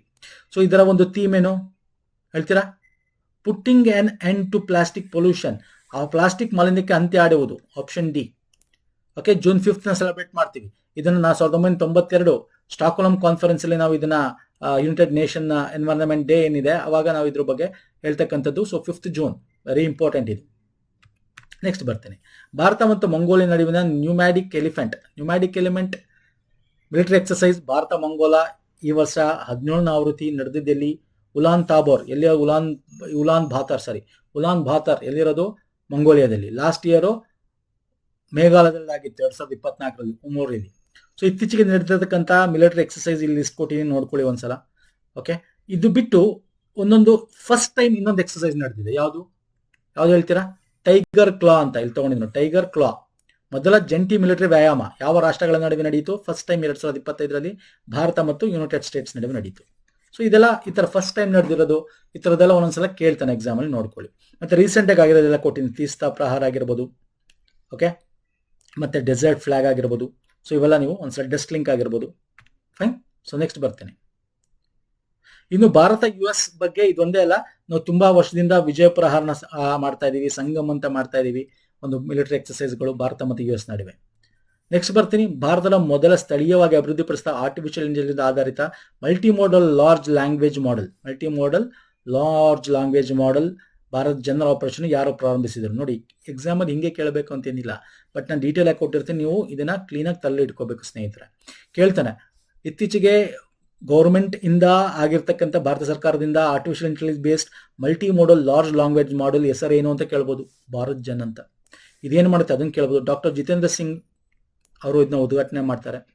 ಇದು ಮಲ್ಟಿ ಮೋಡಲ್ ಲ್ಯಾಂಗ್ವೇಜ್ ಅಂದ್ರೆ ನಿಮಗೆ ನಮ್ಮ 22 ಇಂಡಿಯನ್ ಲ್ಯಾಂಗ್ವೇಜಸ್ಗಳು ಏನಿದೆ ಶೆಡ್ಯೂಲ್ಡ್ ಲ್ಯಾಂಗ್ವೇಜ್, ಅಲ್ಲಿ ಇಂಟಿಗ್ರೇಟ್ ಟೆಕ್ಸ್ಟ್ಗಳನ್ನ ಕನ್ವರ್ಟ್ ಮಾಡೋದಾಗಿರ್ಬೋದು, ಸ್ಪೀಚ್ ಆ ಭಾಷೆಯಲ್ಲಿ ಕೊಡೋದಾಗಿರ್ಬೋದು, ಇಮೇಜ್ ಮಾಡೆಲಿಟಿಗಳನ್ನ ಮಾಡೋದಾಗಿರ್ಬೋದು.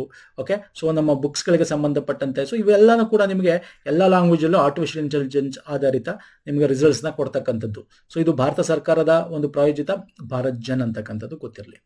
ಫೈನ್. ಭಾರತ್ ಜನ್ ಅಂದ್ರೆ ಏನು? Artificial intelligence based multi model large language module ಅದು. ನೆಕ್ಸ್ಟ್ ಬರ್ತೇನೆ. ನೋಡಿ, ಭಾರತ ಸರ್ಕಾರ ಒಂದು ನೋಟಿಫಿಕೇಶನ್ ಕೊಟ್ಟಿದೆ ಅಲ್ವಾ, 2027 ಜನಗಣತಿಯನ್ನು 2 ಹಂತದಲ್ಲಿ ನಡೆಸ್ತೀವಿ ಅಂತ. 27 ನಡೆಸ್ತೀವಿ ಅಂತ. ಅದರಲ್ಲಿ ಹಂತ 1 ಅಕ್ಟೋಬರ್ 26, 2026 ಫಸ್ಟ್ ಅಕ್ಟೋಬರ್ ಅಲ್ಲಿ ಸ್ಟಾರ್ಟ್ ಮಾಡ್ತಾರೆ, ಗುಡ್ಡಗಾಡು ಮತ್ತು ಹಿಮಭರಿತ ಪ್ರದೇಶಗಳಲ್ಲಿ. ಇನ್ ಸೆಕೆಂಡ್ ಫೇಸ್ 2027 ಮಾರ್ಚ್ ರಂದು ಮಾಡಲಾಗುತ್ತೆ. ಸೊ ಈ ಜನಗಣತಿ ಫೇಸ್ 1 ಎಲ್ಲೆಲ್ಲಿ ಆಗುತ್ತೆ ಅಂತ ಕ್ವಶನ್ ಕೇಳಿದ್ದೀನಿ. ಸಿಂಪಲ್ ನೋಡಿ, this is the first digital and caste census ಕೂಡ ಹೌದು. ಸೊ ಇದು ಗೊತ್ತಿರಬೇಕು, ಎಕ್ಸಾಮ್ ಅಲ್ಲಿ ಕೇಳ್ತಾನೆ. ಸೊ ಫಸ್ಟ್ ಫೇಸ್ ನಡೆಯೋದು ಜಮ್ಮು ಕಾಶ್ಮೀರ, ಲಡಾಖ್, ಹಿಮಾಚಲ ಪ್ರದೇಶ, ಉತ್ತರಾಖಂಡದಲ್ಲಿ ನಡೆಯುತ್ತೆ. Phase 1 October 2026 October 1. ಫೇಸ್ 2 ನಡೀತಕ್ಕಂಥದ್ದು ಬಂದು ನಮಗೆ ಇನ್ ಅದರ್ ಏರಿಯಾಸ್ ರಾಜ್ಯಗಳಿದೆ ಅಲ್ಲಿ ನಡೀತಕ್ಕಂಥದ್ದು. ಸೊ ಇದು ಕೂಡ ಗೊತ್ತಿರಲಿ. ಇದು ರಿಜಿಸ್ಟರ್ಡ್ ಜನರಲ್ ಸೆನ್ಸಸ್ ಕಮಿಷನರ್ ಒಂದು ಆ ಅಡಿಯಲ್ಲಿ ನಡೆಯುತ್ತೆ. ಆ್ಯಂಡ್ ಇದು 16ನೇ ಡೆಸಿನಿಯಲ್, ಅಂದರೆ 10 ವರ್ಷಕ್ಕೊಂದ್ಸಲ ಏನು ಮಾಡ್ತೀವಲ್ಲ, ಆ ಒಂದು 1872 ಮಾಡ್ಕೊ ಬರ್ತಾ ಇದೀವಲ್ಲ, ಸೊ 16ನೇ ಡೆಸಿನಿಯಲ್ ಅಂದರೆ 10 ವರ್ಷಕ್ಕಂತ ಮಾಡ್ತಕ್ಕಂಥ ಒಂದು ಸೆನ್ಸಸ್ ಏನಿದೆ, ಇದು 16ನೇ ಆವೃತ್ತಿ. ಸೊ ಇದು ಕೂಡ ಗೊತ್ತಿರಲಿ, ವೆರಿ ಇಂಪಾರ್ಟೆಂಟ್. ಸೊ ನೆಕ್ಸ್ಟ್ ಹೋಗ್ತೀನಿ. ಇತ್ತೀಚೆಗೆ ಭಾರತದಿಂದ ಕಿಚನ್ ಮತ್ತು ಮೆನಾರ್ ಎಂಬ 2 ಜೌಗು ಪ್ರದೇಶಗಳನ್ನು ರಾಮ್ಸರ್ ತಾಣಗಳ ಪಟ್ಟಿಗೆ ಸೇರಿಸಲಾಯಿತು. ಒಟ್ಟು ಸಂಖ್ಯೆ 91ಕ್ಕೆ ಏರಿತು. ಈ 2 ಜೌಗು ಪ್ರದೇಶ ಭಾರತ ಯಾವ ರಾಜ್ಯದಲ್ಲಿದೆ? ಈಗ ಅಟ್ ಪ್ರೆಸೆಂಟ್ ಏನು ವಿಡಿಯೋ ಮಾಡ್ತಾ ಇದೀವಿ, ಅಟ್ ದಿಸ್ ಟೈಮ್ ಇದು ಏನಿದೆ ಸ್ನೇಹಿತರೆ, ಅಂದರೆ ಜೂನ್ ಜುಲೈಲಿ ಒಟ್ಟು ಭಾರತದಲ್ಲಿ 91 ರಾಮ್ಸಾರ್ ಸೈಟ್ ಇದೆ, ಇನ್ಕ್ಲೂಡಿಂಗ್ ದೀಸ್ 2 ಕಿಚನ್ ಮತ್ತು ಮೆನಾರ್. ಇದು ರಾಜಸ್ಥಾನದಲ್ಲಿ ಇರ್ತಕ್ಕಂಥ ಇದು. ಸೊ ಇದು ಕೂಡ ಗೊತ್ತಿರಲಿ. ಆ್ಯಂಡ್ ಈ ಸೈಟ್ಸ್ಗಳೇನಿದೆ, ಇದರ ಹತ್ರ ಇರತಕ್ಕಂಥ ನದಿಗಳ ಬಗ್ಗೆನೂ ಕೇಳಬಹುದು. ಇದೊಂದು ನಾವು ವೆಟ್ಲ್ಯಾಂಡ್ ಅಂತ ಏನು ಕರಿತೀವಿ, ಕಿಶನ್ ವೆಟ್ಲ್ಯಾಂಡ್ ಅಂತ. ರಾತ್ರಿ ನದಿ ಇರುತ್ತೆ ಅಲ್ಲಿ, ವಿಜಯಸಾಗರ ತಲ ಬಂದರೆ ಪಾಂಡ್ ಇದೆ ಅಲ್ಲಿ. ಓಕೆ, ಇನ್ನು ಅದೇ ರೀತಿ ಮೆನಾರ್ ವೆಟ್ಲ್ಯಾಂಡ್, ಅದು ಕೂಡ ವೆಟ್ಲ್ಯಾಂಡೇ. ಸೊ ಅಲ್ಲಿ ನಾವು 3 ಕೆರೆಗಳನ್ನು ನೋಡ್ತೀವಿ, ಬ್ರಹ್ಮ್ ಮತ್ತು ದಾಂದ್ ಮತ್ತು ಕೆರೋಡಾ ಅಂತ ಹೇಳಿ. ಸೊ ಅದಕ್ಕೋಸ್ಕರ ವೆಟ್ಲ್ಯಾಂಡ್ ಈ ಅಡಿಯಲ್ಲಿ ಏನು ಮಾಡಿದ್ದಾರೆ, ರಾಮ್ಸಾರ್ ಸೈಟ್ಗಳನ್ನು ಘೋಷಣೆ ಮಾಡಿದ್ದಾರೆ. ನೆಕ್ಸ್ಟು, ಇತ್ತೀಚೆಗೆ ಅಮೆರಿಕ ಅಧ್ಯಕ್ಷ ಡೊನಾಲ್ಡ್ ಟ್ರಂಪ್ ಅವರು ಒಂದಷ್ಟು ದೇಶಗಳ ಪ್ರಯಾಣಿಕರನ್ನು ನಿಷೇಧ ಮಾಡಿದ್ರು ಅಮೆರಿಕಕ್ಕೆ ಬರೋದನ್ನ. ಯಾಕೆ? ಒಂದು ಸೆಕ್ಯೂರಿಟಿ ಪರ್ಪಸ್ಸಿಂದ. ಆ ದೇಶಗಳು ಒಟ್ಟು ಎಷ್ಟು? 12 ದೇಶಗಳನ್ನು ನಿಷೇಧ ಮಾಡಿದ್ದಾರೆ. ಓಕೆ, ಕಂಪ್ಲೀಟ್ ಅವ್ರು ಯಾರು ಬರಂಗಿಲ್ಲ. ಯಾವ ದೇಶದವರು ಅವರು? Afghanistan, Myanmar, Chad Republic of Congo, Equatorial Guinea, Eritrea, Haiti, Iran, Libya, Somalia, Sudan ಮತ್ತು ಯೆಮೆನ್. ಆಲ್ಮೋಸ್ಟ್ ನಾವು ಇಲ್ಲಿ ಆಫ್ರಿಕನ್ ದೇಶದವರು ನೋಡಬಹುದು ಅಲ್ವಾ. ಇನ್ನು ಇವ್ರು ಬಿಟ್ಟು ಇನ್ನೊಂದಷ್ಟು ರಾಷ್ಟ್ರಗಳನ್ನ ಪಾರ್ಷಿಯಲಿ ರಿಸ್ಟ್ರಿಕ್ಷನ್ ಮಾಡಿದ್ದಾರೆ. ಅಂದ್ರೆ ಒಂದು ಕ್ಯಾಟಗರಿ ಆಫ್ ಇದನ್ನ ಮಾಡಿ ಅಂಥವ್ರನ್ನ ಪಾರ್ಷಿಯಲಿ ಬರೋದನ್ನ ತಡೀತಾ ಇದ್ದಾರೆ. ಯಾರಂದ್ರೆ Burundi, Cuba, Laos, Syria, Leone, Togo, Turkmenistan, Venezuela. Okay, so ಇವರು ಇದ್ರ ಬಗ್ಗೆಕ್ಕಿಂತ 12 ಕಂಪ್ಲೀಟ್ ಕಂಟ್ರಿ ಬ್ಯಾನ್ ಮಾಡಿದ್ದು ಯಾವುದು ಅಂತ ತಿಳ್ಕೊಳ್ಳಿ ಸಾಕು. ಯಾಕೆ? ಸೆಕ್ಯೂರಿಟಿ ಮೆಜರ್ಸ್ಗೋಸ್ಕರ ಅಂತ ಹೇಳಿದ್ದಾರೆ. ನೆಕ್ಸ್ಟ್, ವಿಶ್ವದ ಅತಿ ಎತ್ತರದ ರೈಲ್ವೆ ಕಮಾನು ಸೇತುವೆಗೆ ಚೆನಾಬ್ ರೈಲ್ವೆ ಕಮಾನು ಸೇತುವೆ ಏನು ಪ್ರಧಾನಮಂತ್ರಿ ಉದ್ಘಾಟನೆ ಮಾಡಿದ್ರು. ಅದ್ರ ಜೊತೆಗೆ ಆ ಒಂದು ಭಾಗವಾಗಿನೇ ಇನ್ನೊಂದಿದೆ ಅದ್ರ ಪಕ್ಕ, ಕೇಬಲ್ ಸಸ್ಪೆಂಡೆಡ್ ಸ್ಪೇರ್ ರೈಲ್ವೆ ಸೇತುವೆ ಅಂಜಿಕಾದ್ ಅಂತ. ಕೇಬಲ್ ಇಂದ ಆಗಿರ್ತಕ್ಕಂಥ ಒಂದು ಬ್ರಿಡ್ಜ್, ಕೇಬಲ್ ಟೈಡ್, ಹಿಂಗೆ ಕೇಬಲ್ ಇಂದ ಟೈ ಆಗಿರ್ತಕ್ಕಂಥ ಒಂದು ಬ್ರಿಡ್ಜ್ ಇದೆ. ಓಕೆ, ಅಂಜಿಕಾದ್ ಅಂತ, ಅದು ಗೊತ್ತಿರಲಿ, ಅಂಜಿಕಾದ್ ಬ್ರಿಡ್ಜ್ ಅಂತ. ಓಕೆ, ಇದು ನಮ್ಮ ಕಾಶ್ಮೀರ ಕಣಿವೆನ ಸಂಪರ್ಕ ಮಾಡುತ್ತೆ ಅಲ್ವಾ. ಇದು ಯಾವ ಒಂದು ಅಂದ್ರೆ ಎಲ್ಲಿಂದ ಎಲ್ಲಿ ತನಕ ಸಂಪರ್ಕ ಮಾಡುತ್ತೆ ಅಂತ ಕ್ವಶನ್ ಕೇಳಿದೆ. ಈ ಕ್ವಶನ್ ನಾನು ಡೀಟೇಲ್ ಆಗಿ ಇಲ್ಲಿ ಕೊಟ್ಟಿದ್ದೀನಿ. ಈ ಕ್ವಶನ್ ಕೂಡ ಇತ್ತೀಚೆಗೆ ಗ್ರೂಪ್ಸ್ ಇಲ್ಲಿ ಬಂದಿತ್ತು ಇದೇ ವರ್ಷ KPSCಯಲ್ಲಿ. ಉಧಂಪುರ್, ಶ್ರೀನಗರ, ಬರಾಮುಲ್ಲಾ ರೈಲು ಸಂಪರ್ಕ ಅಲ್ವಾ. ನಾನು ತೋರಿಸ್ತೀನಿ, ವಿಲ್ ಶೋ ಯು. ಮತ್ತೆ ಇನ್ನು ಈ ಬ್ರಿಡ್ಜ್ ಎಷ್ಟು ಹೈಟ್ ಇದೆ ಇದನ್ನು ಕೇಳ್ಬೋದು ನಿಮಗೆ. ಇದು 359 ಮೀಟರ್ ರಿವರ್ ಬೆಡ್ಕ್ಕಿಂತ ಮೇಲೆ ಇರೋದು, ಅಂದ್ರೆ ಐಫಲ್ ಟವರ್ಗಿಂತ ಜಾಸ್ತಿ ಅಂತ ಹೇಳ್ತಾರೆ. ಮತ್ತೆ ಟಾಲರ್ ದನ್ ಐಫಲ್ ಟವರ್ 35 ಮೀಟರ್ಗಿಂತ ಜಾಸ್ತಿ ಇದೆ. ಐಫಲ್ ಟವರ್ಗಿಂತ ಎತ್ತರ 35 ಮೀಟರ್ ಎತ್ತರ ಜಾಸ್ತಿ, ಅಂದ್ರೆ 359 ಮೀಟರ್ ಇದೆ. ಅಂಡ್ ಇದು 1.3 ಕಿಲೋಮೀಟರ್ ಲಾಂಗ್ ಇರ್ತಕ್ಕಂಥ ಬ್ರಿಡ್ಜ್ ಇದು. ಓಕೆ, ಇದು ನಮ್ಮ ಉಧಂಪುರ್, ಶ್ರೀನಗರ, ಬರಾಮುಲ್ಲಾ ರೈಲ್ ಲಿಂಕ್ನ ಅಡಿಯಲ್ಲಿ ಒಂದು ಭಾಗ ಅಷ್ಟೇ. ಅಂದ್ರೆ ಜಮ್ಮು ಕಾಶ್ಮೀರದ ಕಣಿವೆ ಮಾಡಕ್ಕೆ ಉಧಂಪುರ್, ಶ್ರೀನಗರ, ಬರಾಮುಲ್ಲಾ, ಇಲ್ಲಿ ನೋಡಿ ಉಧಂಪುರ್, ಶ್ರೀನಗರ, ಬರಾಮುಲ್ಲಾ ತನಕ ಹೋಗುತ್ತೆ ಈ ಒಂದು ರೈಲ್ ಲಿಂಕ್ ಪ್ರಾಜೆಕ್ಟ್. ಇದರಲ್ಲಿ ಚೆನಾಬ್ ಬ್ರಿಡ್ಜ್ ಬರೋದಿಲ್ಲ. ಓಕೆ, ಅದ್ರ ಪಕ್ಕನೆ ಅಂಜಿಕಾಡ್ ಬ್ರಿಡ್ಜ್ ಬರೋದಿಲ್ಲ, ಅಂಜಿಕಾಡ್ ಬ್ರಿಡ್ಜ್. ಓಕೆ, ಅದು ಕೂಡ ಗೊತ್ತಿರಲಿ. ಫೈನ್, ನೆಕ್ಸ್ಟ್ ಬರ್ತೀನಿ.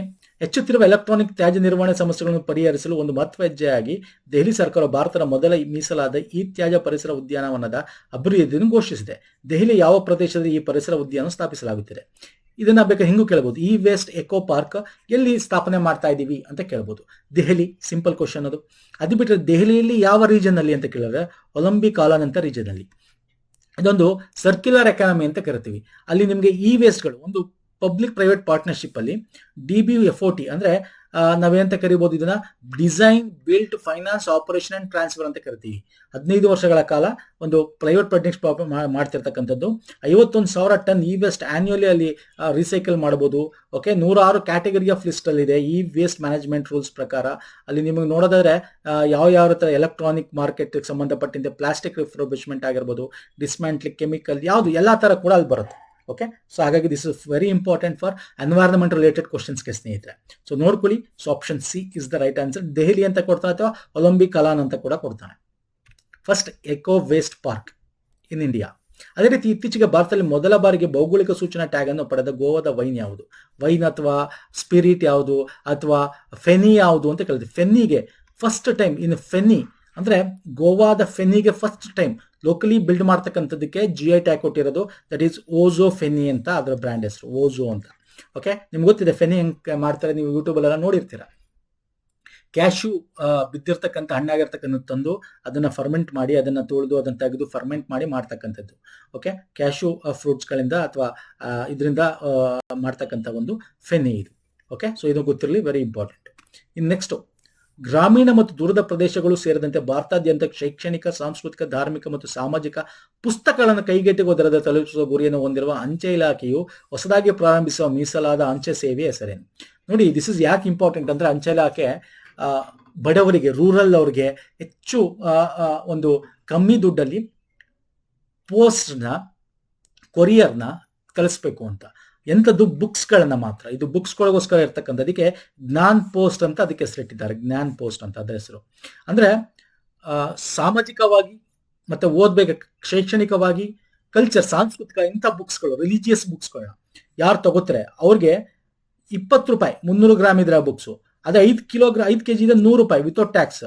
ಓಕೆ, ಕಮ್ಮಿ ದುಡ್ಡಲ್ಲಿ ನಿಮ್ಗೆ ಬೇರೆ ನಿಮ್ಗೆ ಪ್ರೈವೇಟ್ ಇದಾಗಳಾದ್ರೆ ಏನಾಗುತ್ತೆ, ನಿಮ್ಗೆ ಕೊರಿಯರ್ ತುಂಬಾ ಜಾಸ್ತಿ ಆಗುತ್ತೆ. ಸೊ ರೂರಲ್ ಇಲ್ಲಿರ್ತಕ್ಕಂಥ ವಿದ್ಯಾರ್ಥಿಗಳಿಗೆ ಹೆಲ್ಪ್ ಆಗಲಿ ಅಂತ ಈ ರೀತಿ ಜ್ಞಾನ್ ಪೋಸ್ಟ್ ಅಂತ ತಂದಿದ್ದಾರೆ, ಕಮ್ಮಿ ದುಡ್ಡಲ್ಲಿ ಅವ್ರಿಗೆ ತಲುಪಬೇಕು ಅಂತ ಹೇಳಿ. ಅಂಡ್ ಆಲ್ಸೋ ರೂರಲ್ ತನಕ ರೀಚ್ ಆಗ್ತಕ್ಕಂಥದ್ದು ಯಾವ್ದಾದ್ರು ಇದ್ರೆ that is the post office ಮಾತ್ರ ನಮ್ಮ ಭಾರತದಲ್ಲಿ, ನಿಮ್ಗೆ ಗೊತ್ತಿದೆ. ಸೊ ದ ಓಲ್ಡೆಸ್ಟ್ ಒನ್ ಅಲ್ವಾ? ಸೊ ಇದು ಕೂಡ ಗೊತ್ತಿರಲಿ, ವೆರಿ ಇಂಪಾರ್ಟೆಂಟ್. ನೋಡಿ, ಇದಿಷ್ಟು ಪ್ರಮುಖವಾಗಿ ನಾನು ಮೋಸ್ಟ್ ಇಂಪಾರ್ಟೆಂಟ್ ತಗೊಂಡಿದ್ದೀನಿ. ಇನ್ನೂ ತುಂಬಾ ಇದು, ದಿಸ್ ಇಸ್ ಮೋಸ್ಟ್ ಇಂಪಾರ್ಟೆಂಟ್. ನಾನು ಯಾವಾಗ ಹೇಳ್ತಾ ಇರ್ತೇನೆ, ನಾನು ಮೋಸ್ಟ್ ಇಂಪಾರ್ಟೆಂಟ್ ಮಾತ್ರ ಡಿಸ್ಕಸ್ ಮಾಡ್ತೇನೆ. 90% ಎಬೋ ಬರ್ತಕ್ಕಂಥ ಕ್ವಶನ್ಸ್ಗಳನ್ನ. ಓಕೆ, ಇಲ್ಲೊಂದು ಬಿಟ್ಟಿರ್ತೀವಿ, ಒಂದೊಂದ್ಸಲ ಅಂಥದ್ನೇ ಕೇಳ್ಬಿಡ್ತಾನೆ ಕ್ವಶನ್ಸ್. ನಾವು ಬೇಡ ಅಂತ ಬಿಟ್ಟಿರ್ತೀವಲ್ಲ, ಅದನ್ನ ಕೇಳಲ್ಲ, ಪ್ರೀವಿಯಸ್ ಇಯರ್ ಎಲ್ಲ ನೋಡಿ ಅಂತ ಅಂಥದ್ದೇ ಒಂದ್ಸಲ ಬಂದ್ಬಿಡುತ್ತೆ, ಏನೂ ಮಾಡೋಕ್ಕಾಗಲ್ಲ. ಸೊ ಇದಿಷ್ಟು ಪ್ರಮುಖವಾಗಿತ್ತು ಸ್ನೇಹಿತರೆ. ಇಷ್ಟ ಆಗಿರೋ ಲೈಕ್ ಮಾಡಿ, ಶೇರ್ ಮಾಡಿ, ಸಬ್ಸ್ಕ್ರೈಬ್ ಮಾಡಿ ವಿಡಿಯೋನ. PDF ಎನಿವೇಸ್ ನಮ್ಮ ಎಲ್ಲ PDF ಏನು ನಮ್ಮ ಟೆಲಿಗ್ರಾಮಲ್ಲಿ ಶೇರ್ ಆಗುತ್ತೆ, ಇದು ಕೂಡ ಅಲ್ಲಿ ಶೇರ್ ಆಗುತ್ತೆ ಅಂತ ತಗೋಬಹುದು. ನಮ್ಮ ಇನ್ಸ್ಟಾಗ್ರಾಮ್ ಮತ್ತೆ ಟೆಲಿಗ್ರಾಮ್ನ ಫಾಲೋ ಮಾಡ್ಕೊಳ್ಳಿ. ಪುನೀತ್ ಫೋರಂ ಅಂತ ಸರ್ಚ್ ಮಾಡಿ ಸಿಗುತ್ತೆ, ಈ ರೀತಿ ಸಿಂಬಲ್ ಇರೋದು ಇನ್ಸ್ಟಾಗ್ರಾಮ್, ಟೆಲಿಗ್ರಾಮ್, ಅಲ್ಲಿ ಜಾಯ್ನ್ ಆಗ್ಬೋದು. ಸೊ ನೆಕ್ಸ್ಟ್ ವಿಡಿಯೋಲಿ ಪುನಃ ಸಿಗ್ತೀನಿ. ಅಲ್ಲಿ ತನಕ ನಮಸ್ಕಾರ, ಧನ್ಯವಾದಗಳು. ಥ್ಯಾಂಕ್ ಯು ಸೋ ಮಚ್ ಸ್ನೇಹಿತರೆ.